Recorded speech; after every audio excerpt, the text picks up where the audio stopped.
আমাকে কাছে টানো বারবার তোমাকে তাকে যদি একবার আমাকে কাছে টানো বারবার বিরহের ব্যথাগুলো বাড়ে প্রতিদিন তুমি ছাড়া কে বলো করে দেবে দূর তোমার দয়া প্রভু জানি সীমাহীন কলবে দাও জল ইমানের নূর বিরহের ব্যথাগুলো বাড়ে প্রতিদিন তুমি ছাড়া কে বলো করে দেবে দূর তোমার দয়া প্রভু জানি সীমাহীন কলবে দাও জল ইমানের নূর বেলা শেষে কেউ নেই সন্তানা তোমাতেই বেলা শেষে কেউ নেই সন্তানা তোমাতেই তুমি ছাড়া নেই কেউ আমার আমাকে কাছে টানো বারবার তোমাকে ডাকি যদি একবার আমাকে কাছে টানো বারবার তোমাকে ডাকি যদি একবার আমাকে কাছে টানো বারবার তোমাকে ডাকি যদি একবার আমাকে কাছে টানো বারবার আসসালামু আলাইকুম ওয়া রাহমাতুল্লাহ মাশাআল্লাহ মাশাআল্লাহ মাশাআল্লাহ আলহামদুলিল্লাহ বন্ধ করে দাও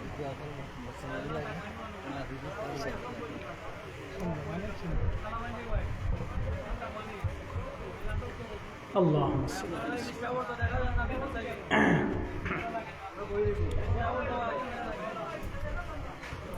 السلام عليكم ورحمة الله وبركاته সবাই কেমন আছেন? মাশাআল্লাহ আলহামদুলিল্লাহ। আমরা দূরে যারা আছি সবাই ভিতরে চলে আসি ভাই, বাহিরে যারা আছি সবাই ভিতরে চলে আসি। আমরা কেউ বাহিরে না থাকি, সবাই চলে আসি, বসে পড়ি ইনশাআল্লাহ। নাহমাদুহু ওয়া নাস্তাঈনুহু ওয়া নাস্তাগফিরুহু ওয়া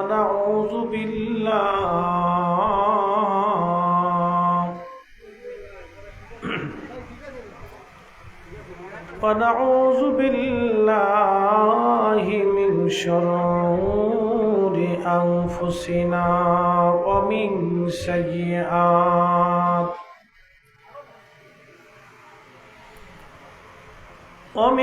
سيئات أعمالنا من يهده الله فلا مضل له ومن يضلله فلا هادي له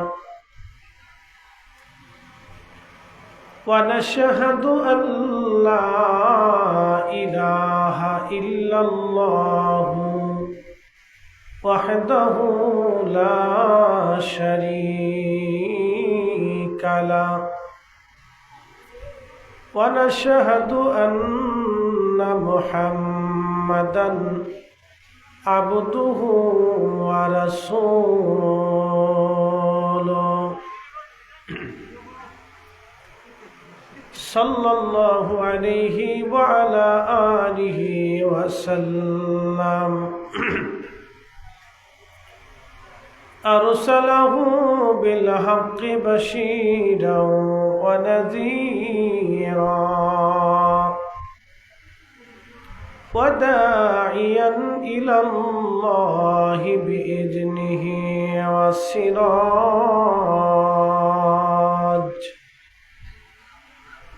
وسراجا منيرا.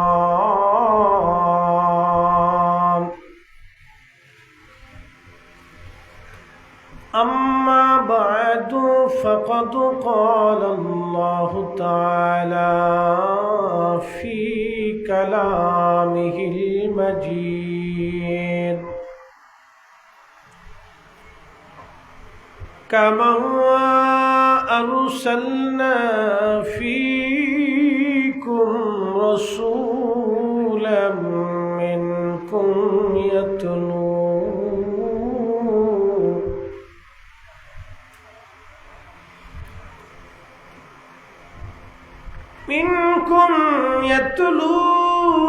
عليكم آياتنا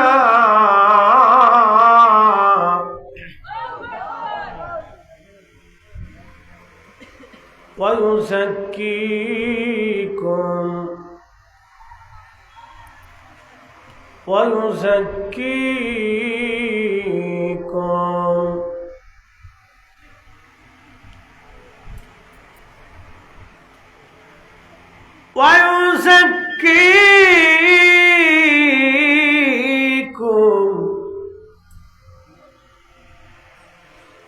ويعلمكم الكتاب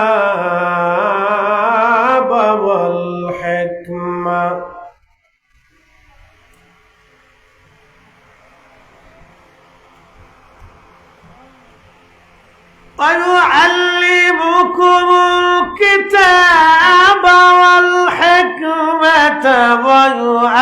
ويعلمكم ما لم تكونوا تعلمون.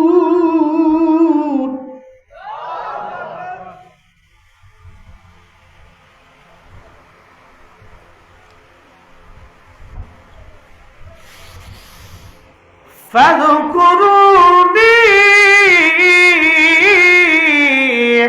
أذكركم واشكروا لي ولا تكفرون.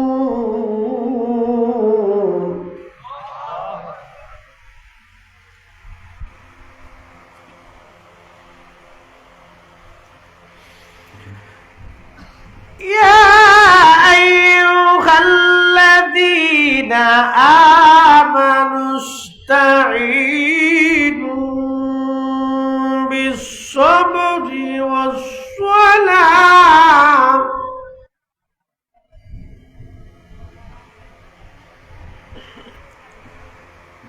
إن الله مع الصابرين.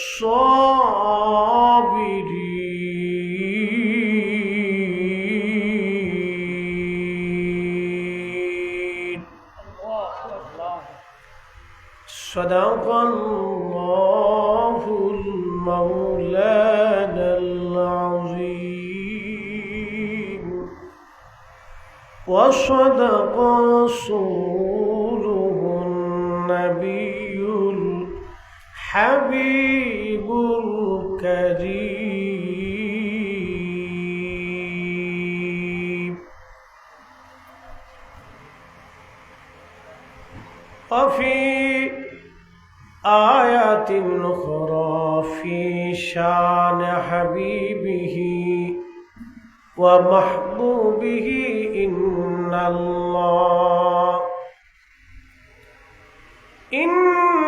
الله وملائكته يصلون على النبي يا أيها الذين آمنوا صلوا عليه وسلموا تسليما. اللهم صل على سيدنا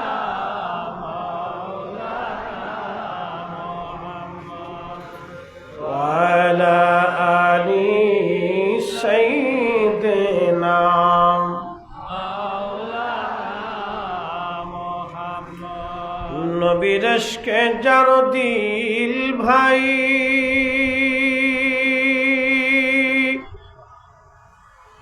এ ভুবনে কাঁদে না।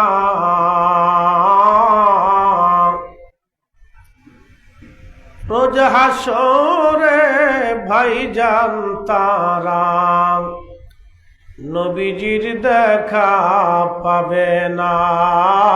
আল্লাহুম্মা সাল্লি আলা সাইয়্যিদিনা মাওলানা মুহাম্মদ ওয়া আলা আলি সাইয়্যিদিনা মাওলানা মুহাম্মদ। উড়ে যাও রে মাহফিলের হাওয়া, যাও রে উড়ে মদিনায়, আমাদের সালাম পৌঁছে দিও নূর নবীজির পাক রওজায়। আল্লাহুম্মা সাল্লি আলা মাশাআল্লাহ আল্লাহু আকবার মুহাম্মদ ওয়া আলা আলি সাইয়্যিদিনা মাওলানা মুহাম্মদ। ত্রিভুবনের প্রিয় মুহাম্মদ এলো রে দুনিয়ায়, রে সাগর আকাশ বাতাস দিয়া, রে সাগর আকাশ বাতাস দেখ আমেনা মায়ের কোলে, দোলে শিশু ইসলাম দোলে, কচি বুকে শাহাদাতের বাণী সে শোনায়, রে সাগর আকাশ বাতাস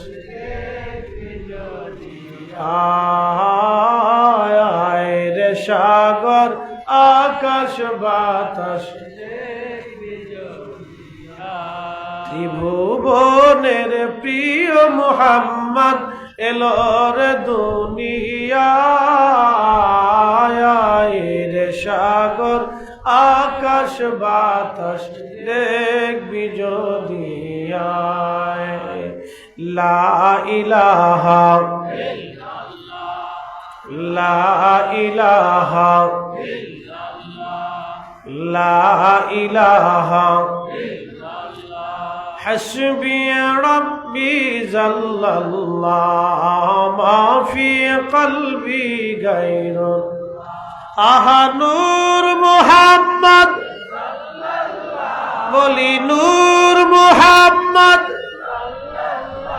ওরি লা ইলাহা ইল্লাল্লাহ লা ইলাহা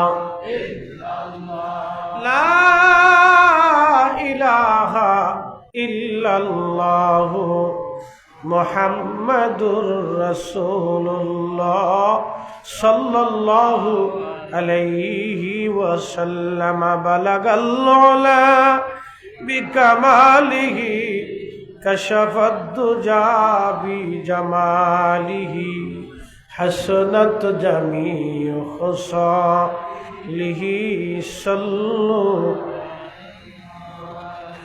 কালেমা তাওহীদ আরশে লেখা, বামেতে মুহাম্মদ আকা, বন্ধুর পাশে বন্ধু বসা, হাবিবের পাশে হাবিব বসা, কালেমাতে আসে প্রমাণ। বালাগাল উলা বিকামালিহি কাশাফাত দুজা حسنت جميع خصاله صلوا عليه وآله। পবিত্র ঈদ মিলাদুন নবী সাল্লাল্লাহু আলাইহি ওয়াসাল্লাম উদযাপন উপলক্ষে 22তম দিবস শান ওয়াজ মাহফিলের সম্মানিত প্রধান বক্তা বিশিষ্ট ইসলামিক চিন্তাবিদ মুফাসসিরে কোরআন তরুণ তেজস্বী বক্তা সাদাতিয়া সেন্ট্রাল জামে মসজিদের সম্মানিত খতিব হযরতুল আল্লামা মৌলানা ফয়জুল্লাহ ফয়সাল সাহেব, আজকের বিশেষ অতিথিবৃন্দ হযরত আল্লাহ মৌলানা মুফতি আহসান উদ্দিন সাহেব, প্রিন্সিপাল বাবনী হাশিমপুর নিজামিয়া মাদ্রাসা, হযরত মৌলানা মুফতি হাবিবুর রহমান সাহেব উলায়াল ইসলামিয়া মাদ্রাসার সম্মানিত ভাইস প্রিন্সিপাল, হযরত মৌলানা কাজী আব্দুস সামাদ কায়েস সাহেব নজিরের চক আহমদিয়া মাদ্রাসার সম্মানিত সুফার সহ সকল আমন্ত্রিত অতিথিবৃন্দ, উলামা ইকরাম, আমার সফর সঙ্গী শুধু ঝিনাইদহ থেকে মৌলানা মাজহারি সাহেব, তিনি আমার সাথে উপস্থিত আছেন। প্রিয় উপস্থিতি, এলাকার গণ্যমান্য ব্যক্তিবর্গ, এলাকার মুরব্বান ইকরাম, কলিজার টুকুর যুবক ভাইরা, এই ঈদ মিলাদুন নবী সাল্লাল্লাহু আলাইহি ওয়াসাল্লাম উদযাপন কমিটির সম্মানিত সদস্যবৃন্দ, এলাকার গণ্যমান্য ব্যক্তিবর্গ, সকলকে মোবারকবাদ, অভিনন্দন, শুকরিয়া, কৃতজ্ঞতা, সেজদা, সুজুদ সে আল্লাহর জন্যে যিনি আমাকে এবং আপনাকে অনেক বড় দয়া এবং ইহসান করে এই আজকের মাহফিলে মোবারকময় বরকতময় সময়ে আল্লাহ একত্রিত হয়ে বসার তৌফিক নসিব করেছেন। এই জন্য একসাথে আল্লাহর দরবারে শুকরিয়া করে বলি আলহামদুলিল্লাহ। প্রিয় উপস্থিতি, আরও শুকরিয়া করি সে আল্লাহর, যিনি বিনা চাওয়া, বিনা দরখাস্তে, বিনা আবেদনে, বিনা রোদনে, বিনা সেজদায় আমাদেরকে সর্বশ্রেষ্ঠ নবী, নবীকুল সরদার, ইমামুল মুরসালিন, রাহমাতুল্লিল আলামিন, সৈয়দুল কাউনাইন ওয়াস সাকলাইন, হাবিবুল্লাহ, সাহেবে মাকামে মাহমুদ, সাহেবে কোরআন, সাহেবে মেহশার, সাহেবে জান্নাত, আল্লাহর পেয়ারা মেহবুবের উম্মত হিসেবে আল্লাহ আপনাকে আমাকে মঞ্জুর করেছেন। এই জন্য এক বাক্যে একসাথে উচ্চ আওয়াজে আমরা আল্লাহর দরবারে কৃতজ্ঞতা স্বরূপ সকলেই শুকরিয়া করে বলি আলহামদুলিল্লাহ। যারা মাহফিলে আসলো এবং যারা মাহফিলে আসলো না, তারা কি সমান হতে পারে? কখনোই সমান না। আল্লাহ আমাদেরকে এই ভিতরে বসার মতো সুযোগ করেছে। শোনেন, মানুষের জীবনের সময় এবং নদীর স্রোতটা এটা কারোর জন্য বসে থাকে না। আমাদের জীবনের সময়টা যত দিন যাচ্ছে, সময় চলে যাচ্ছে। মানুষের জীবনের হায়াত কমতে থাকে, এটা বাড়ে না। যত দিন চলে যায়, যত রাত চলে যায়, তত আমাদের দিন থেকে দিন এবং রাত থেকে রাত চলে যাচ্ছে, এটা আর কখনো ফিরে আসবে না। এই জন্য আমি বাহিরে যে সমস্ত ভাইরা আছে, আমি আপনাদেরকে বলবো, সময় নষ্ট না করি, কালক্ষেপণ না করি, দোকানে না ঘুরি, ভিতরে এসে বসে কিছু মূল্যবান তকরির আমরা শুনি। আল্লাহ আমাদের সকলকে তৌফিক দান করুন, বলে না আমিন। প্রিয় ভাই, আজকের এই দিনে শুভে সাদিকের সময়ে, আজ থেকে 1450 বছর আগে সোমবারে প্রিয় রসুল আল্লাহর হাবিবকে আল্লাহ এ ধরাধামে আমাদের মধ্যে পাঠিয়েছিলেন। আচ্ছা, বসো, তো অনেক মাইক তো। এই আল্লাহ পাক রব্বুল আলামিন ধরাধামে আল্লাহর হাবিবকে আমাদের মধ্যে পাঠিয়েছেন। আল্লাহর সৃষ্টির ভিতরে অনেক নিয়ামত আছে। আপনার চোখ আল্লাহর নিয়ামত। অন্ধকে জিজ্ঞেস করবেন, অন্ধ তুমি কেমন আছো? তো বলবে দুনিয়ায় দেখা হলো না, থাকা আর না থাকা দুটোটাই সমান, পৃথিবীর সৌন্দর্যই দেখতে পারলাম না। বাবাকে যদি জিজ্ঞেস করেন, বাবা তুমি কেমন আছো? তার অনুভূতি আসবে যে আমি তো মানুষের সাথে আমার বাক্য বিনিময় করতে পারলাম না, আমার ভাব বিনিময় করতে পারলাম না, আমার কষ্টের কথা সুখের কথা আমি কারোর সাথে বিনিময় করতে পারলাম না, থাকা না থাকা এটা সমানই হয়ে গেল আমার। তো এই যে আল্লাহ আমাদেরকে সর্বদিক থেকে ভালো রাখলেন, সম্মানের সাথে রাখলেন, ইজ্জতের সাথে আল্লাহ আমাদেরকে রাখলেন। প্রিয় উপস্থিতি, তো খুব মনোযোগ দিন। এই যে যাহা কিছু আছে সব আল্লাহর পক্ষ থেকে মানুষের জন্য নিয়ামত, সবই নিয়ামত। এই জন্য আল্লাহর কোরআনে আল্লাহ সূরা আর-রহমানে প্রত্যেক আয়াতের পরে পরে একটা শব্দ উচ্চারণ করেছেন, ফাবিআইয়ি আলাই রাব্বিকুমা তুকাযযিবান। হে মানুষ এবং জিন, তোমরা বলো আল্লাহর কোন কোন কোন কোন নিয়ামতকে তুমি অস্বীকার করো। প্রিয় কুলাউড়াবাসী, আল্লাহ রাব্বুল আলামিনের দেওয়া এমন কোন নিয়ামত নাই যেটা আমরা অস্বীকার করব। খুবই মনোযোগ দিবেন। আপনি আপনার মাথা থেকে পা পর্যন্ত তাকাবেন। লাকাদ খালাকনাল ইনসানা ফি আহসানি তাকওয়িম। একবার জোরে বলা যাবে কি আল্লাহু আকবার। আপনার শরীরের দিকে যদি আপনি তাকান, আল্লাহর কোরআন বলতেছে আমি মানুষকে মানব জাতিকে সুন্দর অবয়ব দিয়ে, কাঠামো দিয়ে, সৌন্দর্য দিয়ে আমি আল্লাহ মানুষ জাতিকে সৃষ্টি করলাম। আপনি আপনার নিজের চেহারার দিকে যদি তাকান, আল্লাহ কত সুন্দর করে আপনাকে বানাইলেন। এই সুন্দর করে বানালেন তো আমার আল্লাহ। কোরআন বলতেছে কাইফা তাকফুরুনা বিল্লাহি ওয়া কুনতুম আমওয়াতা।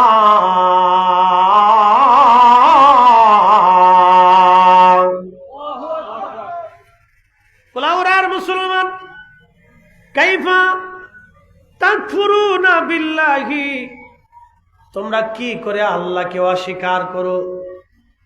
কি করে তোমরা আল্লাহকে অস্বীকার করো? মনোযোগ দিবেন। আমাদের পৃথিবীতে বিভিন্ন ধর্মের মানুষ আছে। কেউ আছে ইহুদি, ইহুদিরা আল্লাহ মানে, কিন্তু উজাইর আলাইহিস সালামকে আল্লাহর ছেলে মানে। আমরা মুসলমানরা আল্লাহ মানি, কিন্তু আল্লাহর সাথে কাউকে শরীক করি না, শিরিক করি না। ইহুদিরা বলে আল্লাহ মানি, কিন্তু উজাইর আল্লাহর বেটা। খ্রিস্টানরা বলে আল্লাহ মানি, কিন্তু ঈসা আলাইহিস সালাম আল্লাহর বেটা। আমরা মুসলমানরা বলি আল্লাহ মানি, কিন্তু আল্লাহ এক। কুল হুয়াল্লাহু আহাদ আল্লাহুস সামাদ। আল্লাহর কোনো শরীক নাই, আল্লাহ কারো মুখাপেক্ষী না। আমরা সমগ্র সৃষ্টিগুলি আল্লাহর মুখাপেক্ষী। কথা বলেন ঠিক কিনা? সনাতন ধর্মের যারা আছে, সনাতন ধর্ম, আমাদের দেশে হিন্দু ধর্মকে সনাতন ধর্ম বলে। সনাতন ধর্মের যারা আছে তাদের বিশ্বাস ৩৩ কোটি তাদের দেবতা আছে। একটা দুইটা দেবতা না, ৩৩ কোটি দেবতা। আমি কোনো ধর্মকে কটাক্ষ বা ছোট করব না, সেটা তাদের বিশ্বাস। আসতে পারে, যে কারো বিশ্বাস হতে পারে। তাদের দেবতা আছে, বিদ্যার দেবতা আছে, পানির দেবতা আছে, বাতাসের দেবতা আছে, গরমের দেবতা আছে, এই আগুনের দেবতা আছে, সমুদ্রের দেবতা আছে, মাছের দেবতা আছে, সাপের দেবতা আছে, এই আপনার কি বলে হায়াতের দেবতা আছে, মরণের দেবতা আছে। তারা বিভিন্ন বিভিন্ন বিষয়ে দেবতা দেবতা বিশ্বাস করে। এরকম দেবতা দেবতা দিয়া তাদের ৩৩ কোটি দেবতায় তারা বিশ্বাসী। আমরা এক আল্লাহ বিশ্বাসী। কথা বলেন ঠিক না বেঠে?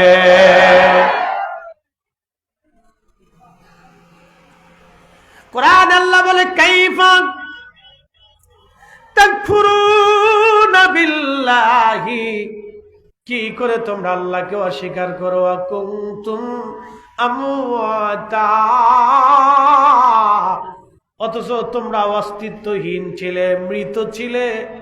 ফাআহইয়াকুম, আমি রব তোমাদেরকে, আমি আল্লাহ জীবন দিলাম, অস্তিত্ব দিলাম। তুমি অস্তিত্বহীন ছিলে, আমি আল্লাহ তোমার অস্তিত্ব দিলাম। একবার জোরে বলা যাবে কি আল্লাহু আকবার। তুমি রহমান, তুমি মেহেরবান, বলেন তুমি রহমান, তুমি মেহেরবান। অন্ধ গাহে না শুধু তোমারি গুণগান, অন্ধ গাহে না শুধু তোমারি গুণগান, বুঝেও বুঝে না তব শান। তুমি রহমান, তুমি মেহেরবান, বলেন তুমি রহমান, তুমি মেহেরবান। কোলাউড়ার মুসলমান আল্লাহ এক। আল্লাহ, জোরে বলেন আল্লাহ, আল্লাহ। আমাদের আর কোনো খালিক নাই, কোনো মালিক নাই, কোনো রব নাই, রহমান নাই, রহিম নাই, করিম নাই, সত্তর নাই, জব্বার নাই। আল্লাহ আল্লাহ, আল্লাহ আল্লাহ, আল্লাহ সমকক্ষ আর কেউ নাই। মালিক আমাদের একজন, রব আমাদের একজন, স্রষ্টা আমাদের একজন। তিনি একাই तमाम সৃষ্টিকে একসাথে তিনি নিয়ন্ত্রণ করেন। সূর্য তারই হুকুমে চলে। আশ-শামসু ওয়াল কামারু বিহুসবানিহু ওয়ান নাজমু ওয়াশ-শাজারু ইয়াসজুদান।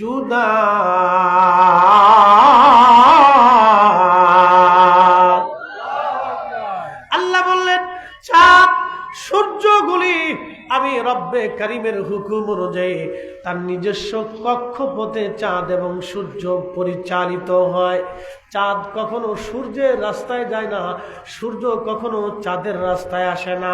আমরা একমাত্র মানুষ যদি আল্লাহর হুকুম অমান্য করিয়া, আমরা আল্লাহর হুকুম বাদ দিয়া শয়তানের আইন আমরা মেনে চলি। কথা বলেন ঠিক কিনা?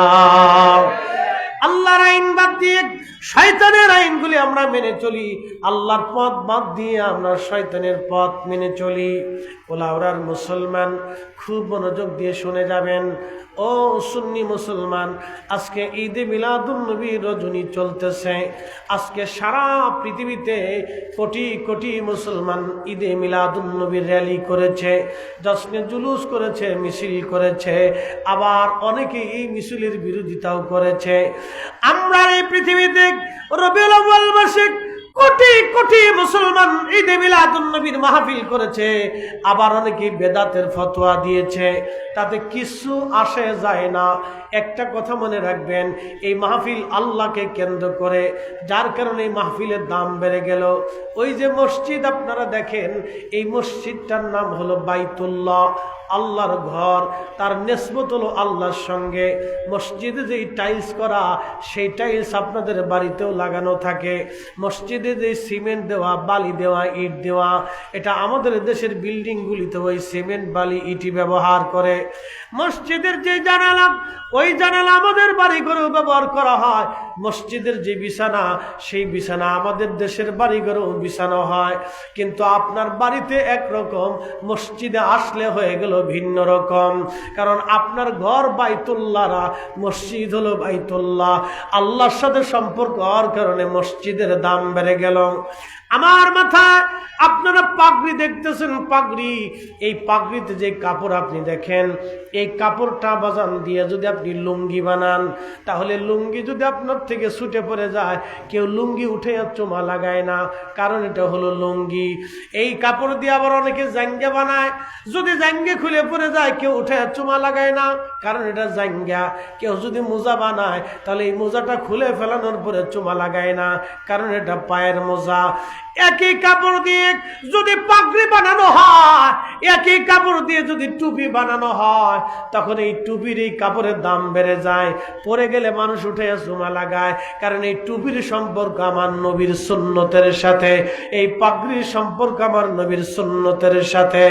আল্লাহ নবীর সুন্নতের সঙ্গে সম্পর্ক থাকার জন্য যদি কাপড়ের দাম বাড়ে, ঈদে মিলাদুন নবী এই সম্পর্ক আমার নবীর সঙ্গে থাকার কারণে আজকের মাহফিলের দাম এবং আমাদের দাম আল্লাহর দরবারে বেড়ে গেছে। কথা বলেন ঠিক কিনা? এখন কেউ বিরোধিতা করতে পারে, সেটা তার ব্যক্তিগত ব্যাপার, কারণ মত প্রকাশ করার অধিকার তার আছে। নাও মানতে পারে, সেটা তার বিষয়। কিন্তু আমরা যতদিন বেঁচে থাকবো ততদিন আল্লাহর নবীর প্রেমে পড়ে এই মাহফিল আমরা আদায় করবো। বাজান খুব মনোযোগ দিবেন। বলছিলাম সৃষ্টির মধ্যে আমরা কিছুই ছিলাম না। আল্লাহ বললেন তোমরা নির্জীব ছিলে, মৃত ছিলে, অস্তিত্বহীন ছিলে, আমি রব্বুল আলামিন তোমাদেরকে অস্তিত্ব দিলাম। কোরআন বলতেছে ওয়াবাদা খালকাল ইনসানি মিন তুরাব।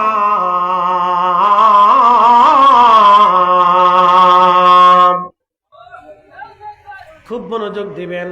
আমি মানব জাতির সৃষ্টির সূচনা করলাম মাটি থেকে। মানব জাতির সৃষ্টির সূচনা করলাম মাটি থেকে। সুম্মা জাআলা নাসলাহু মিন সুলালাতিন মিন মাইন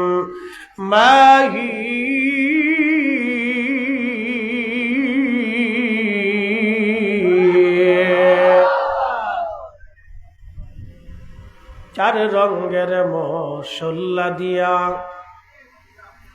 চার রঙের মশলা দিয়া যে কইরাছে তোর গঠন, চার রঙের মশলা দিয়া। আগুন, পানি, মাটি, বাতাস একই যোগে করিয়া প্রকাশ। আগুন, পানি, মাটি, বাতাস একই যোগে করিয়া প্রকাশ। দেখিলি না তুই কইরা তালাশ, ওরে খুঁজিলি না তুই কইরা তালাশ, কোন জাগাসি মহাজন চার রঙের মশলা দিয়া যে কইরাছি তোর গঠন, চার রঙের মশলা দিয়া। আল্লাহুম্মা সাল্লি আলা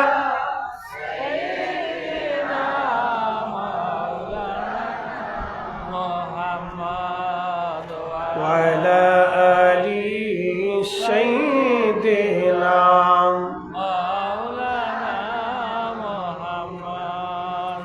প্রিয় কুলাউড়ার মুসলমান, খুবই মনোযোগ দিয়ে শুনবেন। আল্লাহর কোরআন বলতেছে সুম্মা জাআলা নাসলাহু মিন সুলালাতিন মিন মাইন মাহিন। আমি মানব জাতির সৃষ্টির সূচনা করলাম মাটি থেকে এবং এর বংশধারা নসল বংশধারা আমি আল্লাহ বাড়াইলাম। ছেলে হলো, মেয়ে হলো, নাতি হলো, পুতি হলো, বাবা হলো, মা হলো, ভাই হলো, বোন হলো, ভাগিনা হলো, ভাতিজা হলো। এই যে বংশধারা, এই বংশধারা আমি আল্লাহ বাড়াইলাম, বানাইলাম। এটা হলো মানুষের শরীর থেকে ধাবমান নির্গত একটু পানি। এই পানি থেকে আমি আল্লাহ এই বংশ বিস্তার করলাম। পানি থেকে আমি আল্লাহ বংশ বিস্তার করলাম। সেই পানিটা বাবার পৃষ্ঠ দেশের মধ্যে থাকে, মায়ের বক্ষ দেশের মধ্যে থাকে। এই পানিটাকে আমার রব মায়ের এক নির্জন আধারে জরায়ুর ভিতরে আমার আল্লাহ পাক আমাদেরকে আল্লাহ মায়ের পেটের ভিতরে নিলেন। নেওয়ার পরে এইখানে আমার আল্লাহ আমাদেরকে সংরক্ষণ করলেন। ওই পানি থেকে রিফাইন করে করে করে করে প্রথম 40 দিনে সেটা রক্তপিণ্ড হলো। কোরআন শরীফ বলতেছে খলাকাল ইনসানা মিন আলাক, আমি মানুষ বানাইছি রক্তপিণ্ড থেকে।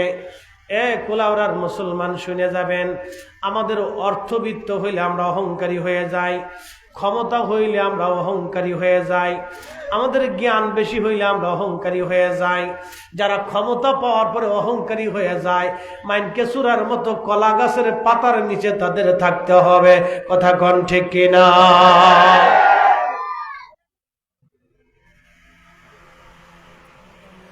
ক্ষমতা আসার পরে অহংকারী হওয়া যাবে না।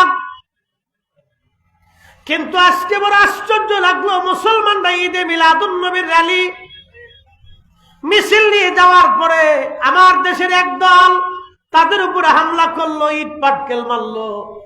শুনে রাখবেন, মনে রাখবেন, এটা মুসলমানের দেশ, শাহজালালের দেশ। শাহজালালের উত্তরসূরিরা কিন্তু ঘুমায় আছে, মরে যায় নাই। শাহজালালের সঙ্গে বিরোধিতা করার জন্য গড় গোবিন্দ ধ্বংস হয়েছে। আল্লাহর ওলির সাথে বিরোধিতা করার জন্য সম্রাট আকবরের মসনদ ধ্বংস হয়েছে। আল্লাহর ওলির সাথে দুশমনির জন্য রাজা পৃথ্বীরাজের রাজত্ব চলে গেছে। সুফিরা কাউকে আগে আঘাত করে না, আল্লাহর ওলিরা কাউকে আগে আঘাত করে না, কিন্তু ওলিরা আক্রান্ত হলে এমন জবাব তারা দিয়ে দেয়, যাদেরকে জবাব দেয় তাদের অস্তিত্ব দুনিয়াতে রাখে না। কথা বলেন ঠিক কিনা?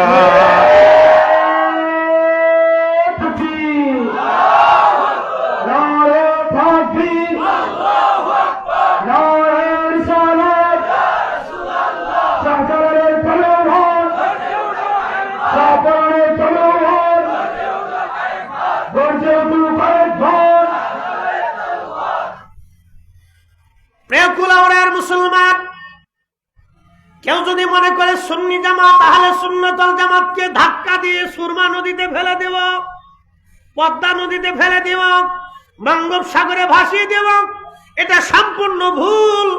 ফুলতলি মাসলাক, সারসিনা, ফুরফুরা, জনপুর, মসলকে আল হযরত, বাংলাদেশে মসলকে এনায়েতপুরি, যত দরবার আছে, সুন্নি জামাত সুন্নি মুসলমানরা যদি ঐক্যবদ্ধভাবে রাজধানী ঢাকার দিকে একবার মার্চ করে, একবার লং মার্চ শুরু করে দেয়, ঢাকা শহরে মানুষ জায়গা দেওয়ার জায়গা খুঁজে পাওয়া যাবে না। বলেন ঠিক কিনা?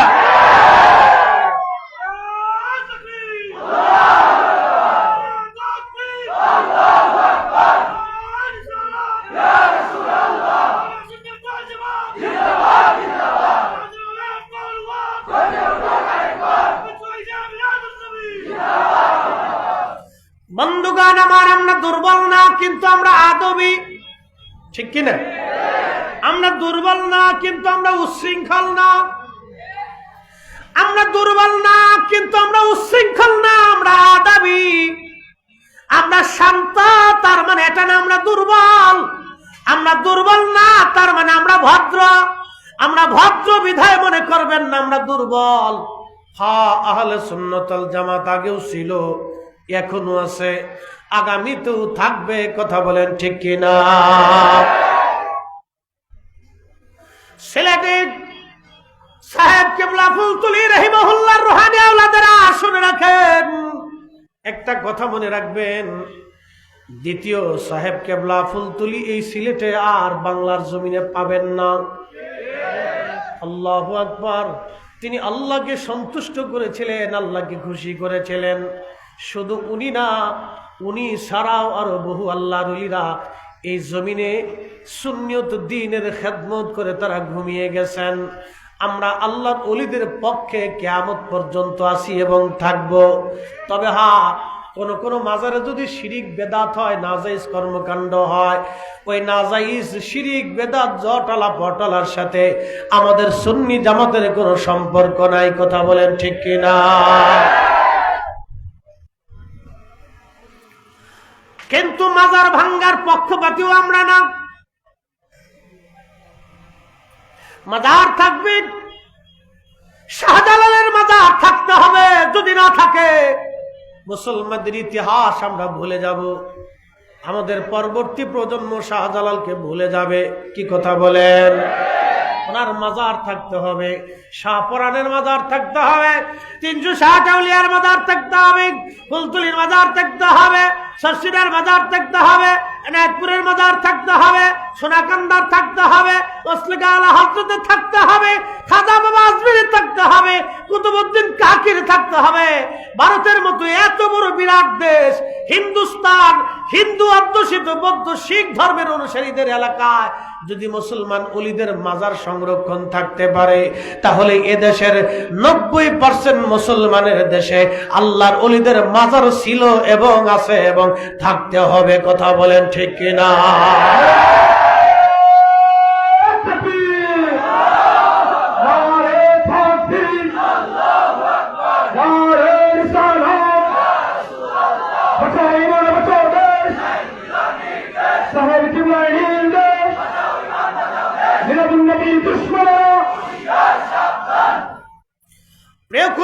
মুসলমান হাজিরিন, কারণ যদি মাজার না থাকে আমরা ইতিহাস ভুলে যাব। তাদের জিয়ারত চলতে হবে, তাদের জিয়ারতে গেলে শাহজালাল ইবনে মুজাররিদি তিনি শুধু খানকার বীর ছিলেন না, জিহাদের ময়দানের বীর ছিলেন। ঠিক কিনা? সিফা সালার হযরতে শাহপরান যত 360 আউলিয়া শুধু খানকার বীর ছিলেন না, তারা জিহাদের ময়দানের বীর ছিলেন। তাদের ইতিহাস আমাদের দরকার, তাদের জিয়ারত আমাদের দরকার। এজন্যই প্রয়োজন আমাদের যুবকরা যখন তাদের জিয়ারতে দাঁড়াবে তখন অটোমেটিক স্মৃতি বটে তাদের ইতিহাসগুলি ভেসে আসবে, আর মুসলমানরা আগামী দিনের জন্য অনুপ্রেরণা পাবে। অতএব জিয়ারত বন্ধ হবে না, তবে হ্যাঁ ত্রুটি বিচ্যুতি যদি থাকে সেটা আমাদেরকে পরিষ্কার করে সেটা একবারে পবিত্র করতে হবে। কি কথা বলেন ঠিক কিনা? জুব্বায় যদি ময়লা লাগে জুব্বা আপনি কেটে ফেলে দিবেন না, পরিষ্কার করতে হবে। মাথায় উকুন আসলে মাথা কেটে ফেলেন না, এটাকে পরিষ্কার করা লাগে। বন্ধু খুব মনোযোগ দিবেন। এইরকম আল্লাহর ওলিদের কিছু কিছু বর্গা মাজার আছে যেগুলি কিছু কিছু দুষ্ট মানুষ দখল করে নিয়ে গেছে, তারা সেখানে ব্যবসা বাণিজ্য শুরু করে দিয়েছে। এইগুলি থেকে আমাদেরকে বের করে এনে ওই সমস্ত জায়গা সুন্নি মাদ্রাসা এতিমখানা বানাইতে হবে। কথা কোন ঠিক কিনা? প্রিয় মুসলমান, যাই হোক, যেদিকে যাচ্ছিলাম কোরআন শরীফের দিকে ফিরে চলে যাই। আমি অস্তিত্বহীন ছিলাম, আমার মালিক আমাদের রব আমাদেরকে অস্তিত্ব দিলেন। আমার মায়ের পেটের ভিতরে আল্লাহ আমাকে অস্তিত্ব দিলেন। প্রথম 40 দিন ওই পানিটাকে আমার আল্লাহ রিফাইন করলেন। রিফাইন করার পরে আমার আল্লাহ মায়ের রেহেমের ভিতরে আমার রব আমার আল্লাহ রক্তপিণ্ড বানাইলেন। ওই রক্তপিণ্ডটাকে আমার রব আমার আল্লাহ রাব্বুল আলামিন ওই রক্তপিণ্ডটাকে আরো 40 দিন রিফাইন করতে লাগলেন। 40 দিন রিফাইন করার পরে রক্তপিণ্ডটাকে আমার আল্লাহ গোশতখণ্ড বানাইলেন। গোশতখণ্ডটাকে আমার আল্লাহ আরো 40 দিন পর্যন্ত রিফাইন করতে লাগলেন। আঙ্গুল হলো, হাত হলো, নখ হলো, চোখ হলো, কান হলো, আমার দেহ হলো, সৌন্দর্য হলো। একটা বাচ্চা যখন আপনি দেখবেন দুনিয়াতে আসে, আসার পরে তাকে দেখতে খুব সুন্দর দেখা যায়। তার আঙ্গুলগুলি সুন্দর, তার চোখগুলি সুন্দর, তার কানগুলি সুন্দর, তার চেহারাগুলি সুন্দর, তার ঠোঁটগুলি সুন্দর, তার জিহ্বা সুন্দর, তার হাত পাগুলি সুন্দর। এই জন্য আল্লাহর কোরআন শরীফ আমার আল্লাহ বলতেছেন, লাকাদ খালাকনাল ইনসানা ফি আহসানি তাকওয়িম। আমি মানুষ বানাইছি সুন্দর অবয়ব দিয়া। সৌন্দর্য দিয়ে আমি মানুষ বানাইলাম সৌন্দর্য অবয়ব দিয়া। একবার জোরে বলা যাবে কি মারহাবা? তুমি রহমান, তুমি মেহেরবান। বলেন, তুমি রহমান, তুমি মেহেরবান। অন্ধ গাহে না শুধু তোমার গুণগান, অন্ধ গাহে না শুধু তোমার গুণগান, বুঝেও বুঝে না তবু শান, তুমি রহমান তুমি মেহেরবান, বলেন তুমি রহমান তুমি মেহেরবান। আল্লাহুম্মা সাল্লি আলা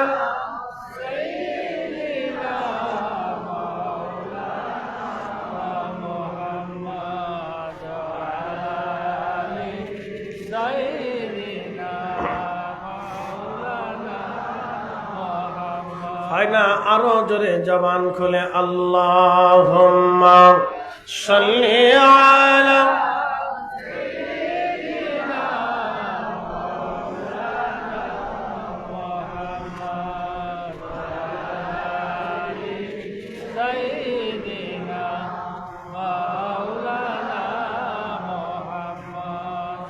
প্রিয় মুসলমান আমার, আল্লাহ রাব্বুল আলামিন এই জন্য বললেন, হে মানব জাতি, অস্তিত্বহীন ছিলে তুমি, আমি রব তোমাকে অস্তিত্ব দিলাম। এই জন্য আল্লাহর দেওয়া জীবন পাওয়ার পরে অহংকারী হওয়া ঠিক না, গর্ব করা ঠিক না। আল্লাহর দেওয়া জীবন পাওয়ার পরে এই জীবনটাকে আল্লাহর রাহে কুরবানি করতে হয়। এই আল্লাহর দেওয়া জীবনটাকে আল্লাহর পথে পরিচালিত করার জন্য আমাদেরকে নামাজের কাতারে দাঁড়াইতে হবে। যদিও আমরা সাহাবীদের মতো জিহাদের কাতারে দাঁড়ানোর সুযোগ আমাদের নাই, কিন্তু আল্লাহর দেওয়া মসজিদের নামাজের কাতারে দাঁড়ানোর সুযোগ আছে এখনো। নামাজের কাতারে দাঁড়াইতে হবে। নামাজের কাতারে দাঁড়াই আমরা আল্লাহর আইন মেনে মেনে চলতে হবে। আল্লাহর দেওয়া ছোট্ট জিন্দেগি পাওয়ার পরে আমাদেরকে আল্লাহর আইন মেনে চলতে হবে। একটা কথার উত্তর দিবেন, সূর্য আল্লাহর আইনে চলে, চাঁদ আল্লাহর আইনে চলে, বাতাস আল্লাহর আইনে চলে, বৃষ্টি আল্লাহর আইনে চলে। গতকালকেও পর্যন্ত আকাশে মেঘ বৃষ্টি ছিল, আজকে নাই, আবার কালকে হবে কি হবে না আমাদের জানা নাই। কখন বৃষ্টি হবে, ওয়ায়ুনাজ্জিলুল গাইস, বৃষ্টি কখন কোন সময় হবে আমাদের কারো এটা জানা নাই। আমার মালিক আমার রব আমার আল্লাহ জানেন। এই যে বৃষ্টি আল্লাহর আইনে আসলো, আল্লাহর আইনে চলে গেল। কালকে অনেকেই কমিটির সবাই হয়তো চিন্তা করছিল, হাই মেঘ কি হবে আগামীকাল, কিন্তু না, আমার আল্লাহ আজকে পরিষ্কার করে দিলেন, একেবারে ক্লিন আল্লাহ করে দিলেন, বৃষ্টি মুক্ত করে দিয়ে মাহফিল আমার আল্লাহ আমাদেরকে আসার সুযোগ করে দিলেন। আকাশের মেঘ আল্লাহর আইনে।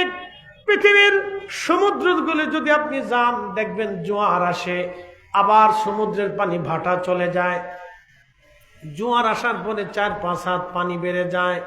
একটু চিন্তা করেন তো, জোয়ারটা কিন্তু শুধু সমুদ্রের কিনারা আসে না, পুরা সমুদ্রের ভিতরে জোয়ারটা হয়। কোটি কোটি মন পানি ছিল, কোটি কোটি মন পানি আবার কোথায় হারিয়ে চলে গেল? যিনি দিলেন তিনি আল্লাহ, যিনি নিলেন তিনি আল্লাহ। তাহলে সমুদ্রের জোয়ার ভাটা আমাদের হুকুমে হয় না, সমুদ্রের জোয়ার ভাটা আল্লাহর হুকুমে হয়। এই যে রাষ্ট্রীয় ক্ষমতার পালাবদল আমাদের বিধানে হয় না, এটা আল্লাহর হুকুমেই হয়। রাষ্ট্রীয় ক্ষমতার পালাবদল আমাদের হুকুমে হয় না, আল্লাহর হুকুমে হয়।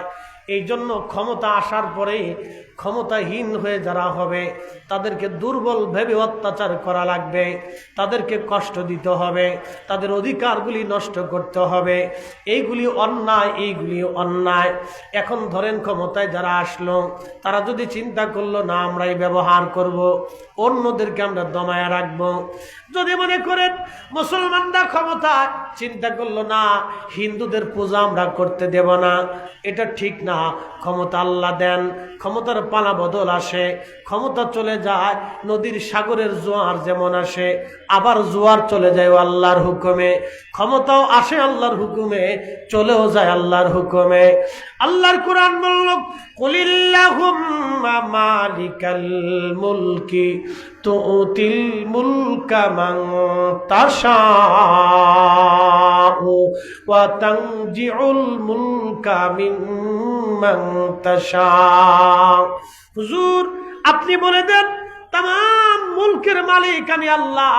রাশিয়ার পুতিনকে যিনি রাষ্ট্রপতি বানাইলেন তিনি আল্লাহ, আবার আমেরিকার বাইডেনকে যিনি রাষ্ট্রপতি বানাইলেন তিনি আল্লাহ। আমেরিকা এবং রাশিয়ার মধ্যে দেখবেন মনস্তাত্ত্বিক স্নায়ু যুদ্ধ চলতেছে, বিরাট যুদ্ধ। আপনি মনে করবেন না তারা বসে রয়েছে, না, রাশিয়া যুদ্ধ করতেছে পুরা ন্যাটো বাহিনীর সঙ্গে একা। পুরা ন্যাটো বাহিনী যুদ্ধ করে রাশিয়ার বিরুদ্ধে ইউক্রেনকে দিয়ে তারা যুদ্ধ চালাইতেছে। তাদের মধ্যে স্নায়ুগতভাবে বিরাট বড় যুদ্ধ চলতেছে। এই পৃথিবীর দুইটা শক্তি যদি এক জায়গা হতো, তারা মুসলমান টিকতে দিত না, মুসলমান তারা মেরে ফেলতো। এই জন্য আল্লাহ তাদের মধ্যে দুই তিনটা দল আল্লাহ বানাই দিয়া মুসলমানদেরকে আল্লাহ হেফাজত করতেছে। যদিও আমেরিকা, যদিও ইসরায়েলের পক্ষ দেয়, রাশিয়া কিন্তু তলে তলে ইরানের পক্ষ দিয়া ফিলিস্তিনিদের পক্ষ দিতেছে। এটাই হলো আল্লাহর খেলা। কথা বলেন ঠিক কিনা? এই ক্ষমতার পালাবদল আল্লাহর আইনে চলে।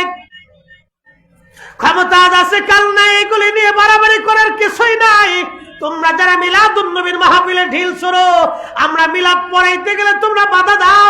মিলাদুন নবীর মাহফিলে তোমরা যারা বাধা দিতে চাও এবং সুন্নিদের কর্মকাণ্ডে যারা বাধা দিতে চাও, তোমরা শুনে রাখো, দেশ কিন্তু তোমাদের না, দেশ আমাদেরও না, দেশ আমাদের সবার।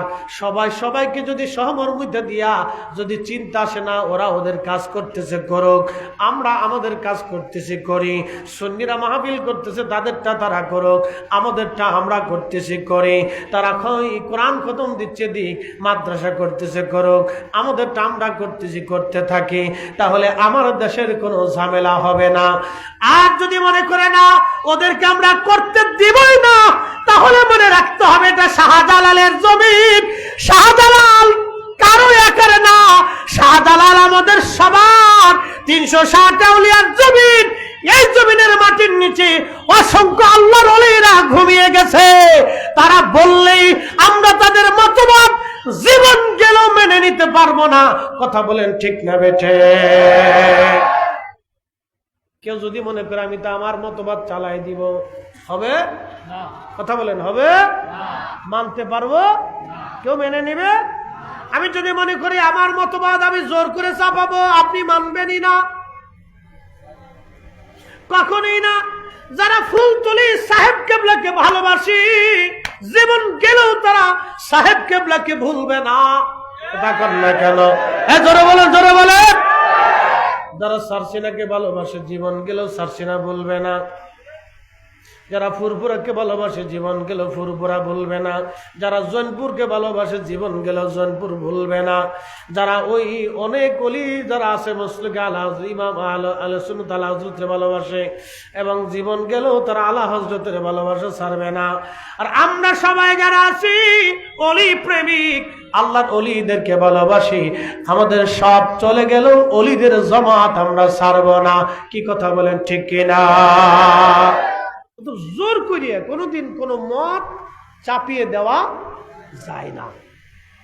যারা ভুল করতে চাচ্ছে তারা অনেক বড় ভুল করবে, যে ভুলের কোনো খেসারত নাই। এটা চরম ভুল হবে। সহমর্মিতা প্রয়োজন। যার যার কাজ তার তার অবস্থান থেকে করুক, কোনো বাধা হবে না। জনগণ যাকে বেশি সাপোর্ট করবে করুক। শোনেন, ভালোবাসা জোর করে নেওয়া যায় না, সমর্থন জোর করে নেওয়া যায় না, এটা হৃদয় থেকে আসে। সাহেব কিবলা ফুলতলি রহমতুল্লাহ আলাইহি একদিনে মানুষের ভালোবাসা নেন নাই। দীর্ঘদিনের পরিশ্রম, সফলতা, বহুদিনের তাকওয়া, বহু রজনীর রুনাজারি, বহু জীবনের কষ্ট, বহু জীবনের ত্যাগ, বহু জীবনের রাত জাগরণ, বহু জীবনের তাহাজ্জুদ, বহু জীবনের বুজুর্গি, বহু জীবনের সততা, বহু জীবনের আমানতদারিতা তাকে আজকে স্বর্ণের আসনে অধিষ্ঠিত করেছে, ঠিক কিনা বলে? একদিনে হয় না। ওনার থেকে যদি লোকদেরকে ছিনিয়ে নিতে চান, আপনি ইচ্ছা করলেই পারবেন না, অসম্ভব।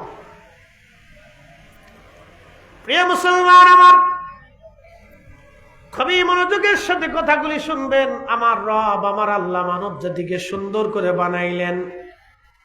বানায় আল্লাহ বলেন, হে মানব, তোমরা আমি আল্লাহর প্রতি কৃতজ্ঞ হও। এই যে সুন্দর অবয়ব দিলেন, দেখতে সুন্দর দেখা যায়, কত সুন্দর বলেনি? চোখ আল্লাহর নিয়ামত, এই কান আল্লাহর নিয়ামত, জবান আল্লাহর নিয়ামত, এই দেহ আল্লাহর নিয়ামত, চুল আল্লাহর নিয়ামত, এই জবান আল্লাহর নিয়ামত, জিহ্বা আল্লাহর নিয়ামত, পেট আল্লাহর নিয়ামত, সব কিছু আল্লাহর দেওয়া নিয়ামত। এই সমস্ত নিয়ামত পাওয়ার পরে আল্লাহর কোরআন বলতেছে, লা ইন শাকারতুম লা আযীদান্নাকুম ওয়া লা ইন কাফারতুম ইন্না আযাবি লাশাদীদ। আল্লাহর কোরআন বলতেছে, হে বান্দা, আমি রবের নিয়ামত পাওয়ার পরে তুমি শুকর আদায় করো, শুকরিয়া আদায় করো, কৃতজ্ঞ হও, কৃতজ্ঞ হও, কৃতজ্ঞ হও। এখন আপনারা বলেন, সন্তান পাওয়ার পরে বাবা খুশি, মা খুশি, এই আত্মীয় স্বজন খুশি। ধরেন একটা সন্তান আপনার হলো, 12 বছর পরে একটা সন্তান আল্লাহ আপনারে দিছে। এই সন্তানটা পাওয়ার পরে বাবা খুশি, মা খুশি, নানি খুশি, দাদি খুশি, চাচারা খুশি, মামারা খুশি, সবাই খুশি, সবাই আনন্দাত্মহারা।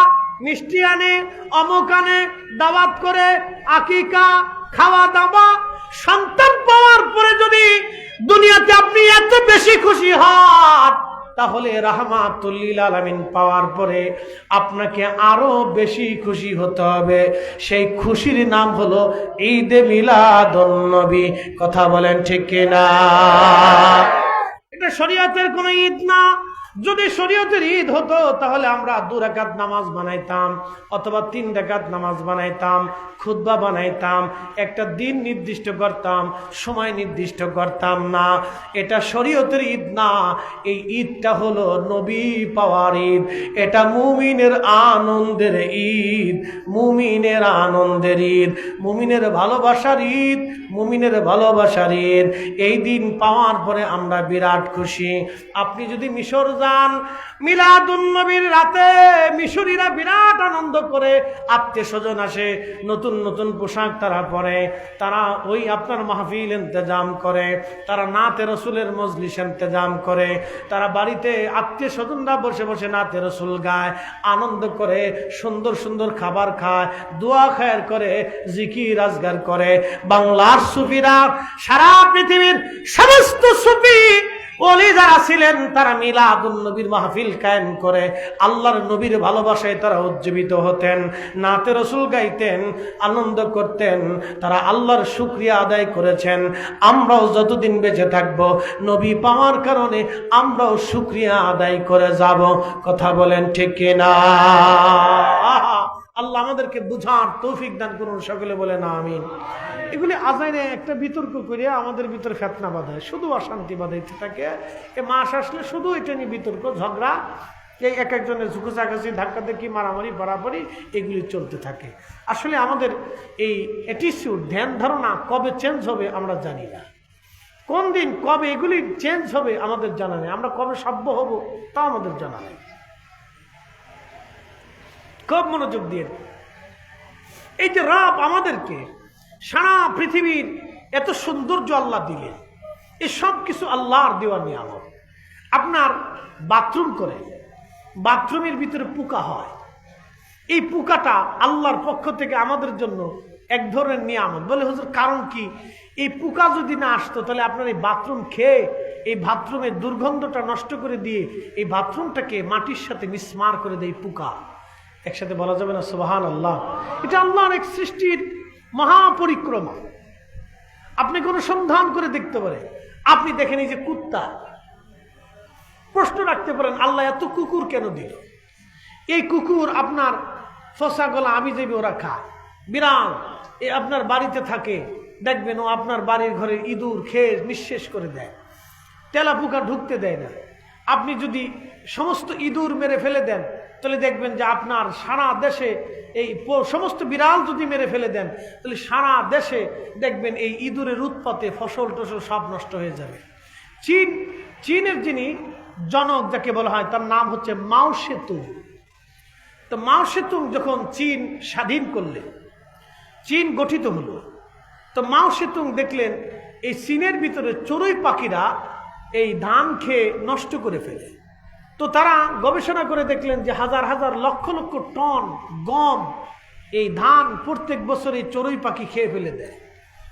তো মাও সেতুং চিন্তা করলেন যে তাহলে আর এই চড়ুই পাখি রাখা যাবে না, আমরা যদি সমস্ত চড়ুই পাখি মেরে ফেলে দিই তাহলে লক্ষ লক্ষ টন এই গম এবং ধান বেঁচে যাবে। দেখেন সিদ্ধান্ত কি। তো তারই সুবাদে মাও সেতুং একটা সিদ্ধান্ত নিল যে একই দিনে সারা চীনের সমস্ত চীনের মানুষদেরকে উদ্বুদ্ধ করলো যে আমরা একই দিনে সবাই মিলে একসাথে চড়ুই পাখি মারব, আর চড়ুই পাখি মেরে ফেলে দিয়ে সারা চীনের চড়ুই পাখি নিঃশেষ করে দেব। অ্যাটেনশন, মনোযোগ দিয়ে। আপনি ইচ্ছা করলেই একটা জাতিকে একটা গোষ্ঠীকে এইভাবে ধ্বংস করে দিতে পারেন না, এটা আল্লাহর সৃষ্টির আইনের বহির্ভূত। বুঝাইতেছি, মাও সেতুং এই একদিনের ঘোষণাতে সারা চীনের কোটি কোটি কোটি কোটি চড়ুই পাখি হত্যা করল। মহা উৎসবে, উৎসব দিয়ে তারা চড়ুই পাখি মেরে ফেলে দিল। একদিনে কোটি কোটি চড়ুই পাখি মেরে ফেলে দিল। আচ্ছা, চড়ুই পাখি শেষ। পরের বছরে বিপত্তি ঘটল, চড়ুই পাখি শেষ। পরের বছরে ধান লাগানো হলো, কিন্তু বিপত্তি হলো, ধান তো হলোই না, ধানে পোকা লাগলো। পোকা লেগে কোটি কোটি টন মন ধান একবারে নষ্ট হয়ে গেল। ধান নাই। এইভাবে পরের বছর আবার ধান লাগাইলো, আবার কোটি কোটি কোটি কোটি হেক্টর জমির ধান পোকা লেগে লেগে একেবারে শেষ হয়ে গেল। একসাথে বলবেন আল্লাহু আকবার। না না, হয় না, আরো জোরে বুঝাইতেছি, আরো আরো জোরে জোরে জোরে। এটা আল্লাহর সৌন্দর্য যে চড়ুই পাখি থাকবে, তেলাপোকা থাকবে, ইঁদুর থাকবে, সাপ থাকবে, বিচ্ছু থাকবে, শিয়াল থাকবে, কুত্তা থাকবে, বিলাই থাকবে, বাঘ থাকবে, ভাল্লুক থাকবে, পাখি থাকবে।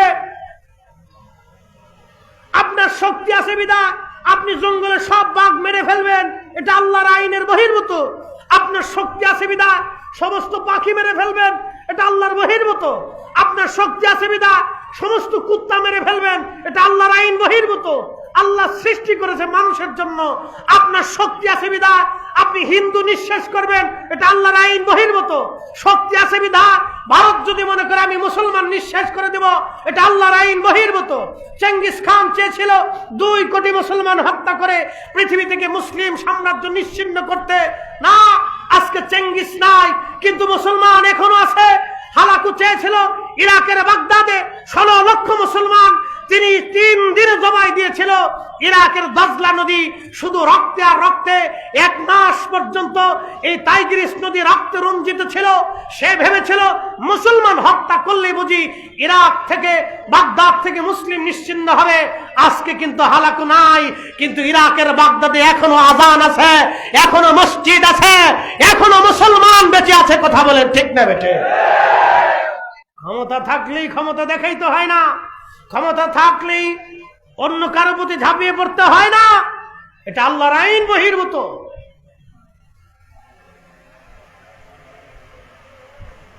আগে যারা ভুল করছিল তারা সেই ভুলের খেসারত দিচ্ছে আজকে, এটা আল্লাহর আইন বহির্ভূত। তো মাও সেতুং চীন সমস্ত চড়ুই পাখি একবারে নিঃশেষ করে দিল। চড়ুই পাখি আর নাই।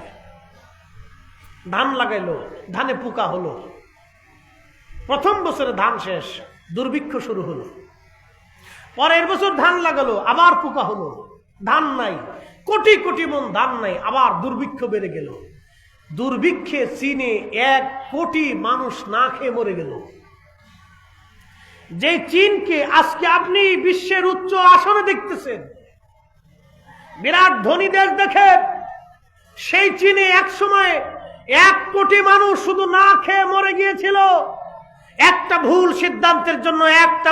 সিদ্ধান্তের জন্য। পরে বিজ্ঞানীরা গবেষণা করে দেখলো চড়ুই পাখি হত্যা করা ছিল মাও সেতুংয়ের জীবনে সবচেয়ে বড় ভুল। কারণ এই চড়ুই পাখির দলেরা শুধু ধান খাইতো না, ধানের পোকা খেয়ে নিঃশেষ করে দিত। এই পোকা খাওয়ার কারণে ধানে পোকা লাগতো না, ওরা ধানও খাইতো, পোকাও খাইতো, উপকারও করতো, আবার কিছু ধানও ওরা খাইতো, কিছু বেতনও আপনার কাছ থেকে নিত, আবার আপনার উপকারও ওরা করে দিত।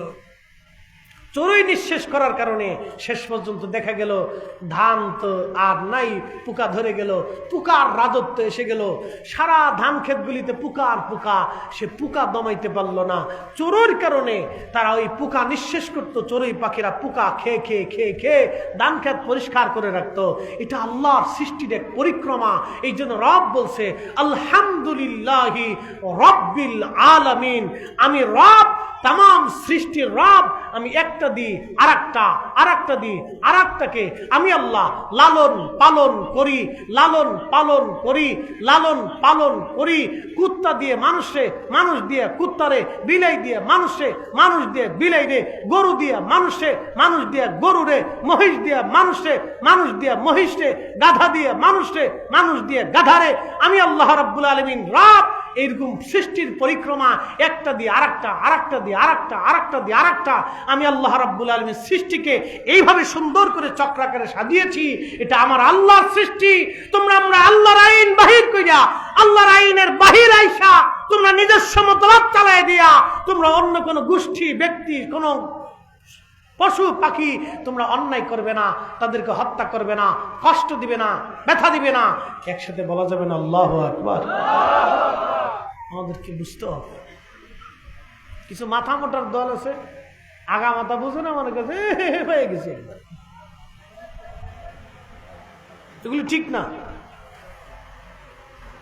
আগে যারা ছিল তারা ভাবছিল যে খুব পেয়ে গেছি, পায়ে যাবার যে দরবেশে 60 লক্ষ কোটি টাকা না 60,000 কোটি টাকা নিয়ে গেছে। তাতে কি হয়েছে বলেন তো? এখন জেল কাটতেছে। সে ভাবছিল আমি পেয়ে গেছি, পাবার যে নিতে দিয়ে সব শেষ করছে, নিজে শেষ হয়েছে, আরো মানুষকে শেষ করছে। এগুলো অন্যায়, এগুলি জুলুম। এই ভুলের জন্য তাদের খেসারত দিতে হচ্ছে। আবার আমরাও যদি ভুল করি তাহলে আমাদেরকেও খেসারত দিতে হবে। কি কথা বলেন, ঠিক কিনা? তাহলে ক্ষমতা পাওয়ার পরে কি না ব্যবহার করা যাবে, অপব্যবহার করতে হবে, এটা সমন্বয় করতে হবে, মিলেমিশে থাকতে হবে। আল্লাহ আমাদের প্রত্যেকের তৌফিক দান করুন, সকলে বলে না আমিন। প্রিয় মুসলমান, আলহামদুলিল্লাহি রাব্বিল আলামিন আর রহমানির রহিম। সুন্দর একটা ঘটনা আজ আপনাদেরকে শোনাবো। বিশ্ববিখ্যাত মুফাসসির, আল্লাহু আকবার, বিশ্ববিখ্যাত মুফাসসির আল্লামা হযরতে কাজী নাসিরউদ্দিন বাইজাবি রাহমাতুল্লাহি আলাইহি তিনি বলেন, আমি আলহামদুলিল্লাহি রাব্বিল আলামিনের তাফসীর করতে গেলাম। তাফসীর শুরু করলাম, লেখা শুরু, আলহামদুলিল্লাহ, সমস্ত প্রশংসা আল্লাহর। এই তাফসীর লেখার পরে আমি আলহামদুলিল্লাহি রাব্বিল আলামিনের তাফসীর করতে যাব। ঠিক এমন সময় আমি চিন্তা করলাম জোহরের নামাজের সময় ঘনিয়ে গেছে, আমি গোসলখানা থেকে জোহরের নামাজ এসে পড়ব, আগে নদী থেকে আমি গোসল করে আসি। কোলাউড়াবাসী আল্লামা কাজী নাসিরউদ্দিন বাইজাবি রাহমাতুল্লাহি আলাইহি তিনি গোসলখানায় গেলেন গোসল করার জন্য তিনি নদীর ঘাটে গেলেন। লক্ষ্য করলেন একটা বিরাট বড় বিচ্ছ, মস্ত বড় একটা বিচ্ছ দৌড়াইয়া দৌড়াইয়া নদীর ঘাটের কিনার দিকে বিচ্ছুটা দৌড়ায় দৌড়ায় আসে। আল্লামা কাজী নাসিরউদ্দিন বাইজাবি রাহমাতুল্লাহি আলাইহি চিন্তা করলেন ব্যাপার কি, বিচ্ছুটা কেন দৌড়ায় দৌড়ায় আসে, কোন কারণে বিচ্ছু দৌড়ায় আসে? বিচ্ছুর কি পিপাসা লাগলো কিনা। উনি চিন্তা করলেন আমি একটু দাঁড়ায় দেখি। আল্লাহর ওলি বিশ্ববিখ্যাত মুফাসসির নাসিরউদ্দিন বাইজাবি বলেন আমি দাঁড়াইলাম। দাঁড়ানোর পরে কিছু সময় পরে আমি আরো আশ্চর্য হয়ে দেখলাম নদীর ভিতর থেকে একটা ব্যাঙ নদীর ভিতর থেকে উঠিয়া নদীর কিনারায় পিঠ লাগাইয়া বসে গেছেন। একবার জোরে বলা যাবে কি আল্লাহু আকবার। শুনিয়া যান, নদীর পানির ভিতর থেকে ব্যাঙ আসিয়া নদীর কিনারায় পিঠ লাগাইছে। নাসিরউদ্দিন বাইজাবি রহমাতুল্লাহ আলাইহি বললেন আমি দেখলাম বিচ্ছুটা দৌড়াইয়া ওই ব্যাঙের পিঠের উপরে এসে চড়ে বসলো। ব্যাঙের পিঠের উপরে যখন বিচ্ছুটা চড়ে বসছে তখন এই ব্যাঙটা বিচ্ছুটারে পিঠে নিয়া নদীর মধ্যে সাঁতার দিছে। মনোযোগ দিয়ে ব্যাঙে বিচ্ছুরে পিঠে নিয়ে নদীর মধ্যে সাঁতার শুরু করছে। তো নাসিরউদ্দিন বাইজাবি রহমাতুল্লাহ আলাইহি খুব চিন্তা হলো জীবনে কোনোদিন ব্যাঙেরে বিচ্ছু পার করতে দেখলাম না, আজকে ঘটনাটা কি দেখতে হবে। তো উনি ঘটনা দেখার জন্যে ব্যাঙের পিছে পিছে রওনা দিলেন। ব্যাঙ নদীর মধ্যে নামছে। আল্লামা কাজী নাসিরউদ্দিন বাইজাবি রহমাতুল্লাহ আলাইহি নদীর মধ্যে নামলেন। ব্যাঙ আগে আগে যায়, উনি ধীরে ধীরে পিছে পিছে যায়। আজকে দেখবো ব্যাঙ বিচ্ছুটাকে কাঁধে নিয়ে কোন জায়গা যায়। ব্যাঙ সাঁতরায় সাঁতরে নদীর কিনারায় যাইয়া নদীর ওই পারে নামাই দিল। নাসিরউদ্দিন বাইজাবি রহমাতুল্লাহ আলাইহি বলেন আমি দেখলাম ব্যাঙ পিঠ থেকে বিচ্ছুটা নেমে আবার বিচ্ছু দৌড়াইতে লাগলো। ব্যাঙ নদীর মধ্যে চলে গেল। নাসিরউদ্দিন বাইজাবি বলেন আমি বিচ্ছুর পিছু পিছু হাঁটতে লাগলাম, দেখি বিচ্ছুটা কোন জায়গা যায়। আমি লক্ষ্য করলাম বিচ্ছু দ্রুত গতিতে দৌড়ায় যায়। যেতে যেতে বিচ্ছু চলে গেল একটা বিরাট বড় বট গাছ। এই গাছের নিচে একজন আল্লাহর দরবেশ ওলি তিনি শুয়েছিলেন, ঘুমিয়েছেন। এমন সময় বট গাছের শিকড়ের ভিতর থেকে একটা কালো গোখরা সাপ উঠে আল্লাহর ওলির মাথা বড় বড় ফনা তুলেছে কামড় দেওয়ার জন্য। ঠিক ওই সময় আমার রব আমার আল্লাহ বিচ্ছুটাকে খবর দেওয়াইয়া ব্যাঙেরে দিয়া নদী পার করাইয়া আমার আল্লাহ বিচ্ছুটারে দাওয়াত করে এনে উনি বলতেছেন আমি দেখলাম বিচ্ছুটা সাপের লেজ বেয়ে মাথার উপরে গেল। বিচ্ছু মাথার উপরে কামড় দিল সাপেরে। সাপের বিচ্ছুর কামড়ে সাপ মারা গেল। একবার জোরে বলা যাবে কি সুবহানাল্লাহ। জীবনে তো হওয়ার কথা না, বিচ্ছুর কামড়ে সাপ মরবেটা কেমন কথা। সাপের কামড়ে বিচ্ছু মরার কথা, কারণ বিচার চাইতে সাপের বিষ বেশি। কিন্তু আজকে তিনি বলতেছেন আমি দেখলাম বিচার কামড়ে সাপ মরে গেল। আস্তে করে মাথা ডোয়াইয়া সাপটা মরে গেল। বিচ্ছুটা আবার দৌড়ায় চলে যেতে লাগলো। ওই আল্লাহর ওলির ঘুম ভেঙে যাওয়ার পরে আমি তাকে জিজ্ঞেস করলাম হে আল্লাহর মজ্জুব, আপনি গাছের নিচে ঘুমানো, আল্লাহ আপনাকে হেফাজত করার জন্য, এই সাপ থেকে বাঁচানোর জন্য আল্লাহ ওই পাহাড় থেকে বিচ্ছু দাওয়াত করেছেন। বিচ্ছুটাকে নদী পার করানোর জন্য আমার আল্লাহ একটা ব্যাঙ দাওয়াত করে এনে ব্যাঙের পিঠে বিচ্ছু সরাই আল্লাহ নদী পার করাইলেন। ওই বিচ্ছুটা এসে সাপের কামড় দেওয়াইয়া সাপ মরিয়া বিচ্ছুটাকে আল্লাহ এই আপনাকে আল্লাহ হেফাজত করলেন। আল্লাহ যে রব্বুল আলামিন, আল্লাহ যে রব্বুল আলামিন, আল্লাহ রব লালন পালন করনেওয়ালা। আজকের ঘটনা থেকে বুঝতে পারলাম ঠিকই আল্লাহ লালন পালন করনেওয়ালা। একবার জোরে বলা যাবে কি আল্লাহু আকবার। আমার সাথে একসঙ্গে সবাই পড়েন আলহামদুলিল্লাহি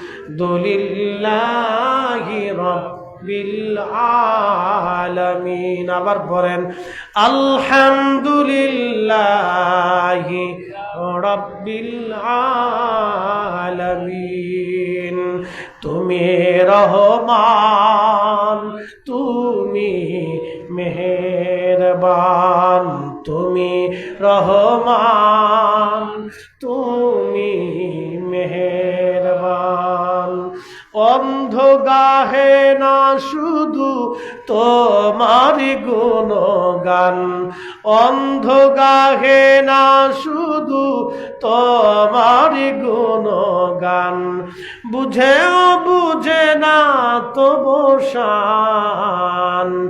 তুমি রহমান, তুমি মেহেরবান, তুমি রহমান, তুমি মেহেরবান। আল্লাহুম্মা সাল্লি আলা, জবান খুলে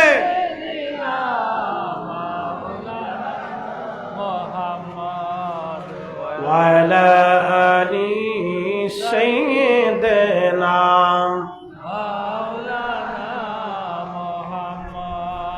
তাহলে কি বুঝলেন? চড়ুই পাখির দরকার আছে না নাই? কুত্তার দরকার আছে না নাই? বিড়ালের দরকার আছে না নাই? তাহলে ক্ষমতা থাকলেই এইগুলিকে মেরে ফেলে দেওয়া যাবে, নিঃশেষ করা যাবে না। এটা দরকার, এটা আল্লাহর সৌন্দর্য। পৃথিবীতে শয়তান আছে, আবার ইমানদারও আছে, ইহুদি আছে, শিখ আছে, বৌদ্ধ আছে, মুসলমান আছে, হিন্দু আছে, হাজার হাজার ধর্ম, সারা পৃথিবীতে হাজার হাজার ধর্ম আছে। আচ্ছা বলেন তো, আল্লাহ যদি ইচ্ছা করতেন শয়তানকে বন্দি করে নিয়ে আল্লাহ জাহান্নামে ফেলে দিতে পারতেন? কি কথা বলেন? পারতেন না? পারতেন। কিন্তু শয়তান সারা পৃথিবীতে আল্লাহ স্বাধীনতা দিলেন। কে দিছে? না না, জোরে বলেন, শয়তানকে স্বাধীনতা দিছে কে? একসাথে বলেন, কে দিছে? জোরে বলেন, কে দিছে? আল্লাহ শয়তানকে স্বাধীনতা দিয়ে আবার আপনার আল্লাহ বলছেন, ইয়া আইয়ুহাল্লাযীনা আমানু দুখুলু ফিস-সিলমি কাফাতাও ওয়া লা তাত্তাবিউ খুতুওয়াতিশ শাইতান।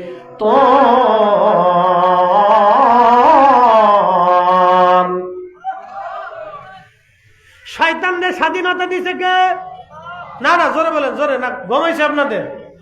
একসাথে বলেন আল্লাহু আকবার। শয়তানদের স্বাধীনতা দিছে কে? আল্লাহ। কে দিছে? আমাদের হেদায়েতের জন্য নবী পাঠাইছে কে? আল্লাহ। আল্লাহকে জিজ্ঞেস করেন, আল্লাহ শয়তান দেওয়ার দরকারটা কি ছিল? তুমি যদি শয়তান না দিতে তাহলে তো আর এত নবী পাঠানোর দরকার ছিল না। আমরা তাহলে ল্যাংটা হইতাম না, বেটি মানুষের দিকে তাকাইতাম না, ওই কুনজর আসতো না, ওই আমার চুরি চিনতে ছিল না, ওই দুর্নীতি করতাম না, দরবেশ বাবা 60,000 কোটি টাকা নিতও না, ওই আর এক বেটা নিত না, মাইনকে চিবে মাইনকে পড়তো না, হাউন আঙ্কেল বিপদে পড়তো না। কথা বলল বিরাট আঙ্কেল, ও যদি মরে যায় আজকে, তাহলে সারা দেশের মানুষ খালি আলহামদুলিল্লাহ আলহামদুলিল্লাহ আলহামদুলিল্লাহ। কি কথা কর না? কি জিন্দিগি গঠন করছে চিন্তা করেন, কি ফজিলতের জীবন। আরে আরে সর্বনাশ। এখন প্রশ্ন হলো, আল্লাহ শয়তান সৃষ্টি করলেন আমাদেরকে পরীক্ষা করার জন্য। যদি শয়তান না থাকতো তাহলে পরীক্ষা হতো না। আজকে আল্লামা সাহেব কেবলা ফুলতুলি যদি এই জমিনে না আসতেন, আজকের ঈদে মিলাদুন নবীর মাহফিল আপনি পাইতেন না। আসতে বলেন কে? জোরে বলেন। আবার আমাদের বিরুদ্ধবাদী যারা আছে তারা যদি না আসতো তাহলে আমাদের জজবা হইতো না। এটা আল্লাহর সৌন্দর্য। এই জন্য জামাত ইসলামরা যদি মনে করে যে না সুন্নি জামাত রাখবো না, তাহলে এটা ভুল সিদ্ধান্ত। যদি হেফাজত ইসলাম মনে করে যে না এই ফুলতুলি আমরা রাখতাম না, তাহলে এটা ভুল সিদ্ধান্ত। আর আমরা যদি মনে করি না হেফাজত এই দেশেই রাখবো না, তাহলে আমারও ভুল সিদ্ধান্ত। সবাইরই দরকার। কারে দরকার? সবাইরই দরকার। আমরা যদি মনে করি যে দেশে একটা হিন্দু থাকতে দেব না, তাহলে ভুল সিদ্ধান্ত। তারও দরকার, উনারে বানাইছে আল্লাহ। যদি সে না থাকতো তাহলে আল্লাহ কি জিনিস আপনি বুঝতেন না। কি কথা কন না কেন? আল্লাহ কি জিনিস, আল্লাহ কত বড় নিয়ামত, আল্লাহ আমাদের জন্য যে কত বড় রব, নাহলে আপনি বুঝতেন না। আমি ব্যাখ্যা বিশ্লেষণ করতাম না। শয়তান আল্লাহ থেকে জুদা হইল। 4 জায়গায় শয়তান কেঁদেছিল।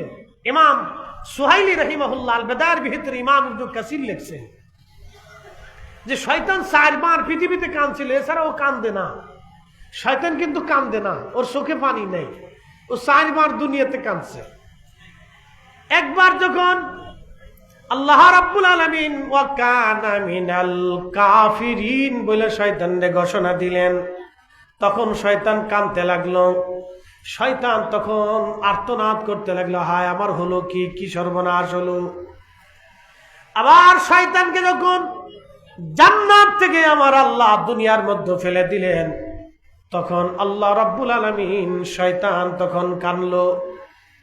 আবার যেই দিন এই 12 রবিউল আউয়ালে সোমবারে সুবহে সাদিকে রহমতের নবী, সৃষ্টির ফাউন্ডেশন হাবিবুল্লাহ, সাইয়্যিদুল কাউনাইন ওয়াস সাকালাইন, ইমামুল মুরসালিন, হাউজে কাউসার ওয়ালা, মাকামে মাহমুদ ওয়ালা, আল্লাহর হাবিব যখন তশরিফ আনলেন, জন্মগ্রহণ করলেন, তখন শয়তান এমন ভাবে আর্তনাদ করতে লাগলো, মাতম করতে লাগলো, কাঁদতে লাগলো। আহা, শয়তানের কান্না তখন শুধু কাঁদতে লাগলো। তামাম সৃষ্টি নবীর আগমনে খুশি, একমাত্র বেজার ছিল শয়তান। ইমাম সুহাইলি, ইমাম ইবনে কাসির আল বাদার মধ্যে লিখতেছেন শয়তান একমাত্র বেজার। এই জন্য নবীর আগমনে মিলাদুন নবীতে আমরা ঈদে মিলাদুন নবী মনে করি। আমরা নবীর আগমনের তামাম মাখলুক খুশি, একমাত্র শয়তান হলো বেজার। কথা বলেন ঠিক কিনা?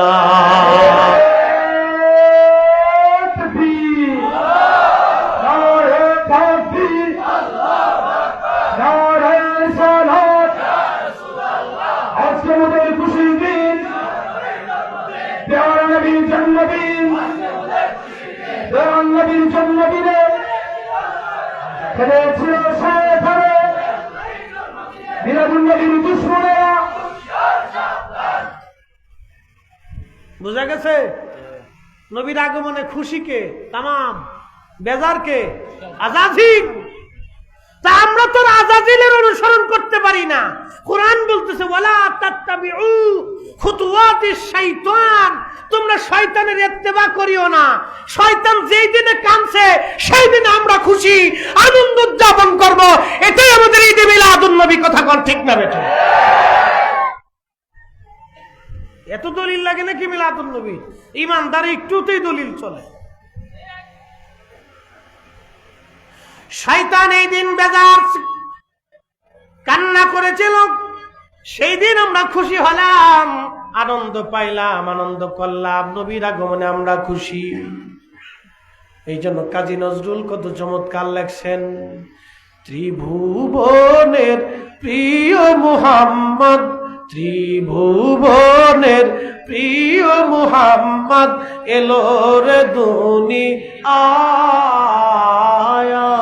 রে, সাগর আকাশ বাতাস দেখবি যদি আয় রে, সাগর আকাশ বাতাস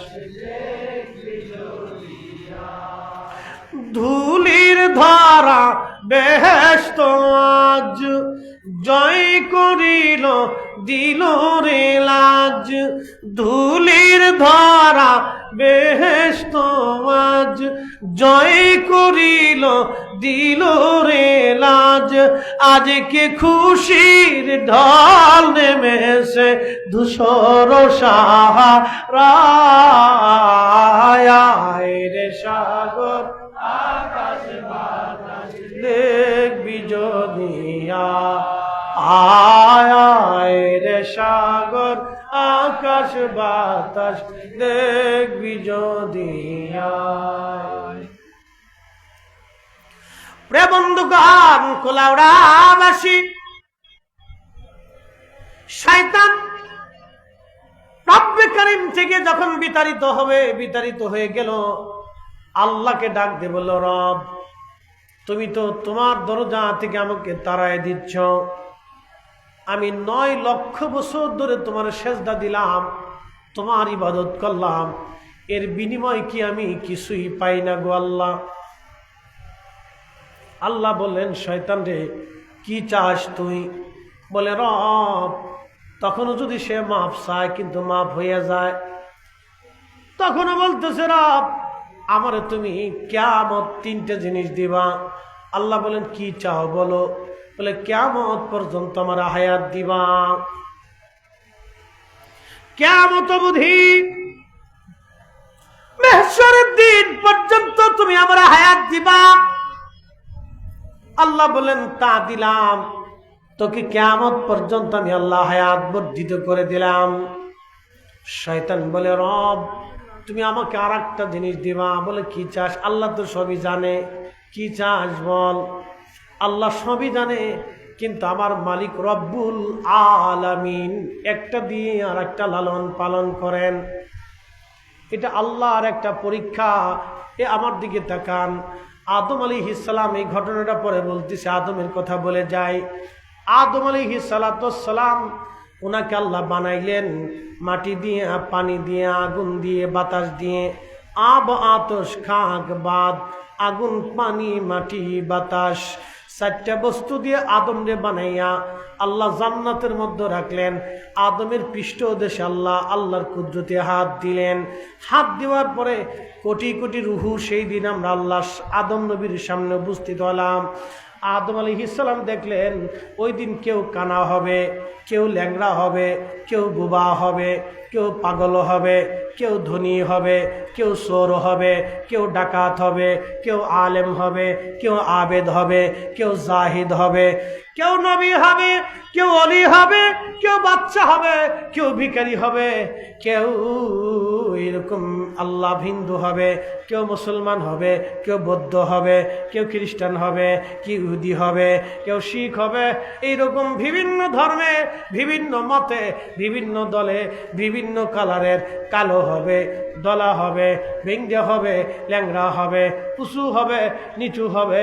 এইরকম আদম আলাইহিস সালাম দেখার পরে আল্লাহকে ডাক দিয়ে বলেন, রাব্বি ওরা তো আমার সন্তান, সন্তানের প্রতি বাবার মায়া বেশি। আল্লাহ আমার কেউ ল্যাংড়া সন্তান হবে, কেউ বুবা সন্তান হবে, কেউ অন্ধ হবে, কেউ ভিখারি হবে, কেউ রাজা হবে, আল্লাহ কেউ চোর হবে, কেউ ডাকাত হবে, আল্লাহ কেউ লুচ্চা হবে, কেউ বদমাশ হবে, কেউ আবেদ হবে, কেউ অলি হবে, কে নবী হবে, কে পরহেজগার হবে, কে আলেম হবে, কে জাহেদ হবে। আল্লাহ এইগুলির দরকার নাই, আল্লাহ সবাইরে সমান বানাইয়া দাও। আল্লাহ তুমি সবাইরে সমান বানিয়ে দাও। আল্লাহ ডাক দেখে, আদম না, তা হবে না, তা হবে না। বলে, রব কেন? আল্লাহ ডাক দেখে, আদম রে, আমি বৈষম্য করে দুনিয়াতে বানাইলাম মানব জাতি, বৈষম্য করে পাঠাইলাম মানব জাতিরে পরীক্ষা করার জন্য, পরীক্ষা করার জন্য, পরীক্ষা করার জন্য। আপনি যদি গরিব হন তাহলে আপনি আল্লাহর পরীক্ষার মধ্যে আছেন। আপনি যদি সুন্দর হন আল্লাহর পরীক্ষার মধ্যে আছেন। আপনি যদি অন্ধ হন আল্লাহর পরীক্ষার মধ্যে আছেন। আপনি যদি বোবা হন আল্লাহর পরীক্ষার মধ্যে আছেন। আপনি যদি ধনী হন আল্লাহর পরীক্ষার মধ্যে আছেন। আপনি যদি ক্ষমতাওয়ালা হন আল্লাহর পরীক্ষার মধ্যে আপনি আছেন। আপনার আলেম যদি হন আল্লাহর পরীক্ষার মধ্যে আছেন। আপনি যদি পীর হন আল্লাহর পরীক্ষার মধ্যে আছেন। আপনি যদি ওলি হন আল্লাহর পরীক্ষার মধ্যে আছেন। আপনি যদি কালা হন আল্লাহর পরীক্ষার মধ্যে আছেন। আপনি ভিখারি হন আল্লাহর পরীক্ষার মধ্যে আপনি আছেন। জিন্দেগি পরীক্ষা পরীক্ষা পরীক্ষা জিন্দেগি। আল্লাহর কোরআন বলতেছে ওয়ালা নাবলুওয়ান্নাকুম বিশাইইম মিনাল খাউফি ওয়াল জুই ওয়া নাকসিম মিনাল আমওয়ালি ওয়াল আনফুসি ওয়াস সামারাত।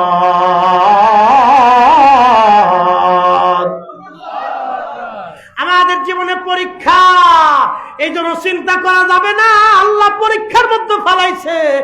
যে যেই হালতে থাকে সেই হালতেই আলহামদুলিল্লাহ, জোরে বলেন আলহামদুলিল্লাহ, না জোরে জোরে বলেন আলহামদুলিল্লাহ, আরো জোরে বলেন আলহামদুলিল্লাহ। আল্লাহ যেই হালতে রাখে সেই হালতে আলহামদুলিল্লাহ। কুলাউড়াবাসী আল্লাহর পরীক্ষা, আল্লাহর পরীক্ষা। শয়তান ডাক দেখায় রব তুমি তো আমার দুনিয়ার মধ্যে পাঠাইতেছো, একটা জিনিস দিলে কিয়ামত পর্যন্ত হায়াত, 2 নম্বর আরেকটা জিনিস তুমি আমারে দিবা গো আল্লাহ। বলে কি চাস শয়তান? বলে রব্বুল আলামিন তামাম পৃথিবী ঘুরে আসবো, 1 সেকেন্ডের মধ্যে এই শক্তি তুমি আমারে দেবা। আমার দিকে তাকান, শয়তান আমেরিকা যাইতে ভিসা লাগে, রাশিয়া যাইতে ভিসা লাগে, 1 মুহূর্তের ভিতরে তাম পৃথিবী তসরুফ করে আসে। এত পাওয়ার আল্লাহ ওরে দিচ্ছে, 1 সেকেন্ডের ভিতরে তাম পৃথিবী তসরুফ করে ঘুরে চলে আসে। তাম পৃথিবী ঘুরে চলে আসে শয়তান। আমার আল্লাহ বললেন শয়তান রে আর কি চাস? শয়তান ডাক দিয়ে বলল রব্বুল আলামিন আমার আর একটা জিনিস দিবা। বলে কি?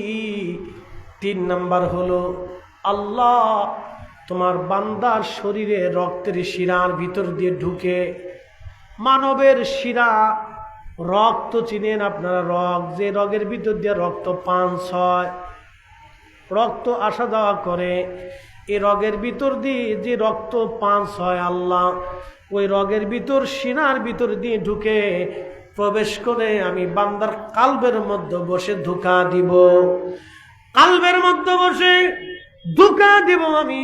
শয়তান এই শক্তি তুমি আমারে দাও। আল্লাহ রাব্বুল আলামিন বলেন তাও দিলাম। কি করবি? শয়তান ডাক দেখা আল্লাহ তোর ইজ্জত জালালের কসম করে বলতেছি একটা বান্দাও তোকে জান্নাতে ঢুকতে আমি দেব না।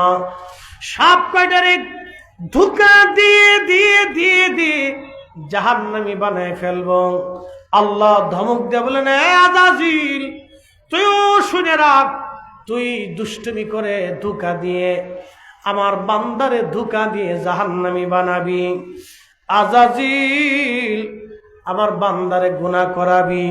আমার বান্দা গুনাহ করার পরে যখন আমি মালিকের দরবারে ক্ষমা চাবে, আজাজিল আমি আমার বান্দার জীবনের গুনাহ, বান্দা ক্ষমা চাইতে দেরি হবে, তুই গুনাহ করাবি ধোঁকা দেওয়াইয়া, আর আমার বান্দা ক্ষমা চাইতে দেরি হবে, আমি আল্লাহ বান্দার জীবনের গুনাহগুলি ক্ষমা করতে দেরি করব না। একবার জোরে বলা যাবে কি আল্লাহু আকবার?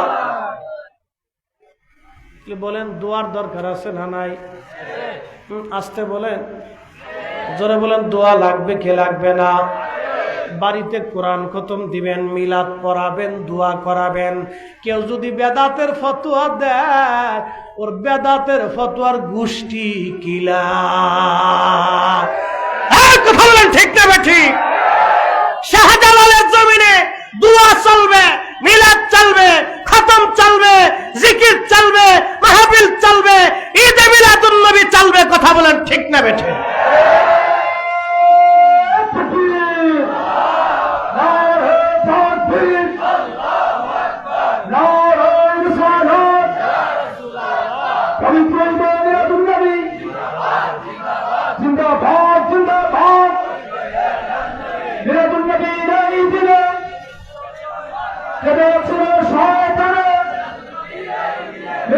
নবীর শত্রুরা প্রেকুলার মুসলমান, এই শয়তান আল্লাহ আমাদের জন্য পাঠাইলেন পরীক্ষা করার জন্য। আল্লাহ শয়তান পাঠিয়ে দিয়ে বললেন, ওয়ালা তাত্তাবিউ খুতুওয়াতিশ শাইতান, শয়তানের ইত্তেবা করিও না। এরপরে আল্লাহ আরো বলল, ইন্নাহু লাকুম আদুউম মুবিন, সে তোমাদের প্রকাশ্য দুশমন, সে তোমাদের প্রকাশ্য দুশমন। শয়তান সৃষ্টি করলেন আমার আল্লাহ, এটাও আল্লাহর পরীক্ষা। এজন্য বাংলাদেশের সব দল থাকবে, কি কথা বলেন ঠিক কিনা? সবই থাকবে, সবাই দরকার, এটা আল্লাহর সৌন্দর্য। যদি মনে করেন আপনি আমার দেশে যারা বুকে হাত বেঁধে নামাজ পড়ে ওরা যদি না থাকতো তাহলে আল্লাহর নবীর শানকে ছোট করে যে মুসলমান দেখে এইটা আপনি বুঝতে পারতেন না। কথা কন না, এরা কি কয় জানেননি? এরা কয় আল্লাহ রসুলের আব্বা আম্মা দুইজন জাহান্নামী। যদি ওরা না থাকতো তাহলে আপনি জানতেনই না যে মুসলমানদের ভিতরে একদল তারা আল্লাহর নবীর আব্বা আম্মারে জাহান্নামী মনে করে। আরে আপনি একটু চিন্তা করেন তো, যেই রেহেমের ভিতরে আমার নবী থাকছে, যেই রেহেমে নবী থাকছে, যার দুগ্ধ পান করেছে, সেই মহিষী নারী কি করে জাহান্নামী হয়? আপনি একটু চিন্তা করেন।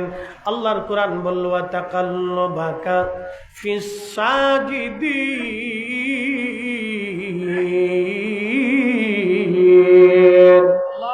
হাবিব আপনাকে সেজদাকারীদের মাধ্যমে দুনিয়াতে আনছি, হাবিব আপনাকে সেজদাকারীদের মাধ্যমে দুনিয়াতে আনছি।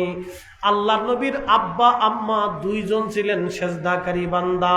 তারা জীবনে কোনোদিন কোনো প্রতিমার সামনে, কোনো মূর্তির সামনে, কোনো পাথরের সামনে, কোনো গাছের সামনে, সূর্যের সামনে, পাহাড়ের সামনে কোনোদিন মাথা নত করেন নাই, সেজদা তারা করেন নাই। তারা একবারে নিষ্কলঙ্ক ছিলেন। হযরত ইবনে আব্বাস রাদিয়াল্লাহু আনহু তাবুকের যুদ্ধের ময়দানে 30,000 সাহাবীর সামনে তিনি নবীজির প্রশংসা গাথা গাইতে যায় বলেছিলেন, তুনকালু মিন সালিবিন ইলা রাহিমিন ইজা মাদা আলামু বাদা তাবাক। নবী গো, আল্লাহ আপনাকে পবিত্র চুল থেকে রেহেম থেকে সোল করে পবিত্রতার মাধ্যমে আল্লাহ দুনিয়াতে আনছেন। আল্লাহর নবী বলতেন, আমার মা তাহেরা তয়্যিবা পবিত্রা সতী সাধবী নারী ছিলেন আমার মা। জাহিলিয়াতের নাপাকি, শারাবি, খারাবি, হারামি কোন সোয়া, কোন বাতাস হযরত সাইয়্যেদা আমেনা রাদিয়াল্লাহু আনহার শরীরে লাগে নাই। একটা কথা মনে রাখবেন, তার পেটের ভিতরে আমার নবী ছিলেন। কোন শারাবি, খারাবি, হারামি, নাপাকি, কোন ফাহিশি, শিরকি হযরত সাইয়্যেদা আমেনা রাদিয়াল্লাহু আনহার শরীর স্পর্শ করে নাই। হযরত আব্দুল্লাহ ছিলেন তার স্বামী, আল্লাহর নবীর বাবা, যার মাধ্যমে নূরে মুহাম্মদী আসছে। কোন শারাবি, খারাবি, হারামি, নাপাকি, আল্লাহু আকবার, কোন শিরকি হযরত আব্দুল্লাহর শরীরে বাতাস পর্যন্ত লাগে নাই। ওরা কিভাবে বলতেছে, বলে দিচ্ছে, ঠাস ঠাস ঠাস ঠাস করে বলে দিচ্ছে।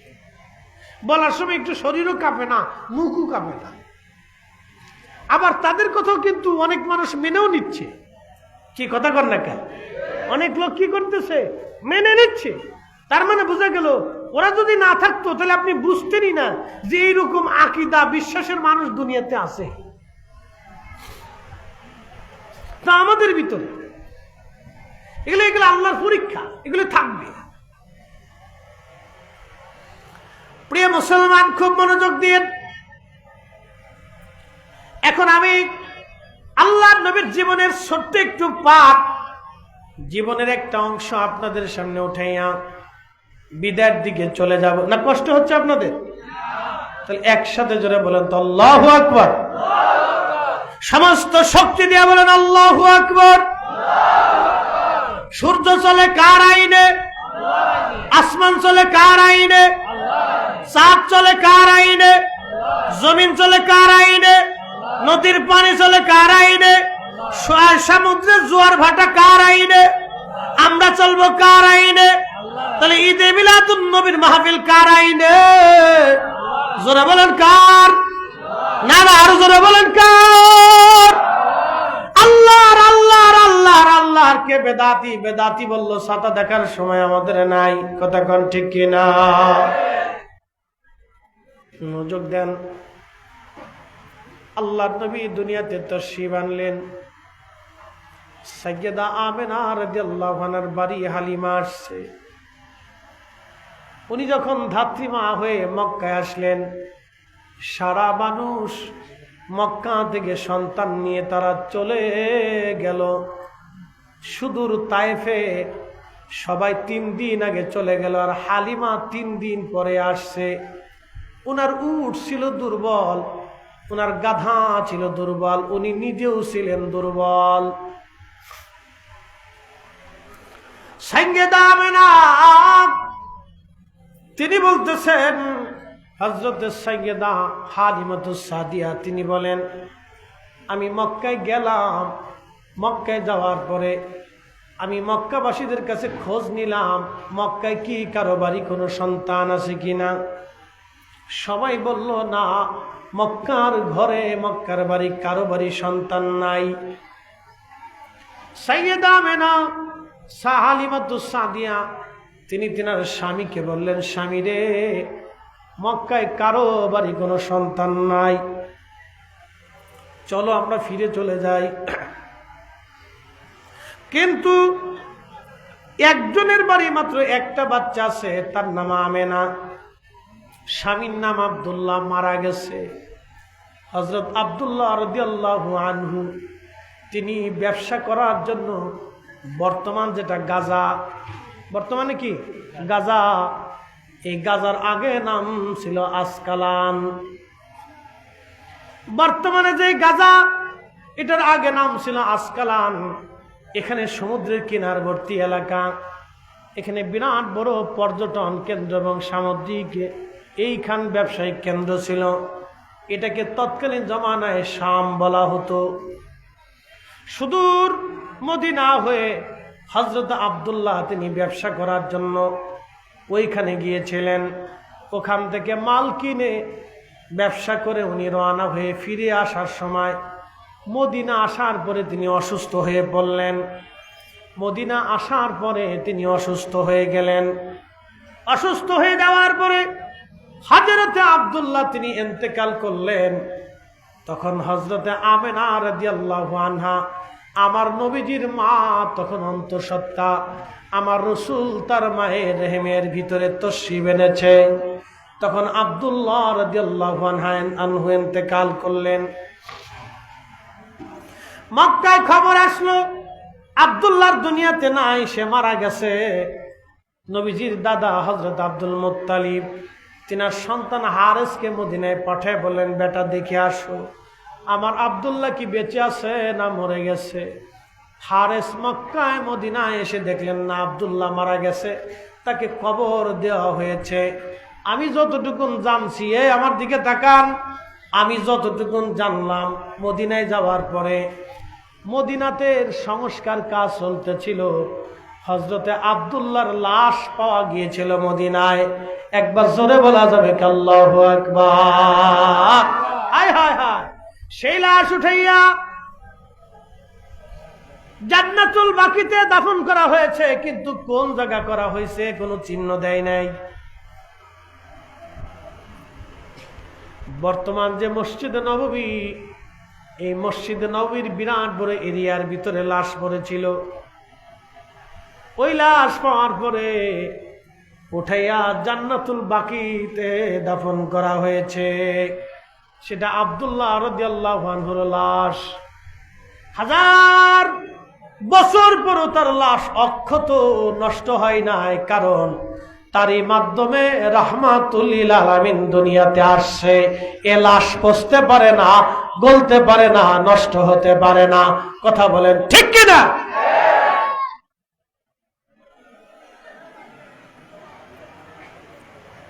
হযরত আব্দুল্লাহ মারা গেছে। হালিমা বলতেছে, স্বামী পয়সা দেওয়ার মতো কেউ নাই, চলেন আমরা ফিরে চলে যাই। হালিমার স্বামী ডাক দিয়ে বলতেছে, হালিমারে শূন্য শূন্য ফিরে চলে যাব রে হালিমা, একটু কথা শোনো রে হালিমা। বলে কি কথা স্বামী বলেন? একটা বারের জন্য ওই সন্তানটা একটা নজর দেখে আসি, নেই বা না নেই, একটা বার দেখে আসি। হযরত হালিমা তো সাদিয়া বলতেছে, স্বামীর কথা অনুযায়ী একটা নজর দেখার জন্য আমি গেলাম। দোলনার ভিতরে নবীকে শুয়ে রাখা হয়েছিল। আমি যাই দেখি শরীরের ভিতরে সবুজ রেশমের একটা কাপড় দিয়ে ঘিরে রাখা ছিল এবং পিঠের নিচে সাদা রেশমের কাপড় দিয়ে ঘিরে রাখা ছিল। এত সুঘ্রাণ, আল্লাহু আকবার। হালিমা বলতেছে, এত সুঘ্রাণ আসতেছিল, এই সুঘ্রাণ আমি দুনিয়ার কোন বস্তুর মধ্যে কোনদিন আমি পাই নাই। এত সুঘ্রাণ, নবীর সেই সুঘ্রাণ এখনো আছে। বলবেন ফরিদি হুজুর কোন জায়গা? দুইটা জায়গা ঠিকানা দিব। এক নম্বর চলে যাবেন বাইতুল আকসা,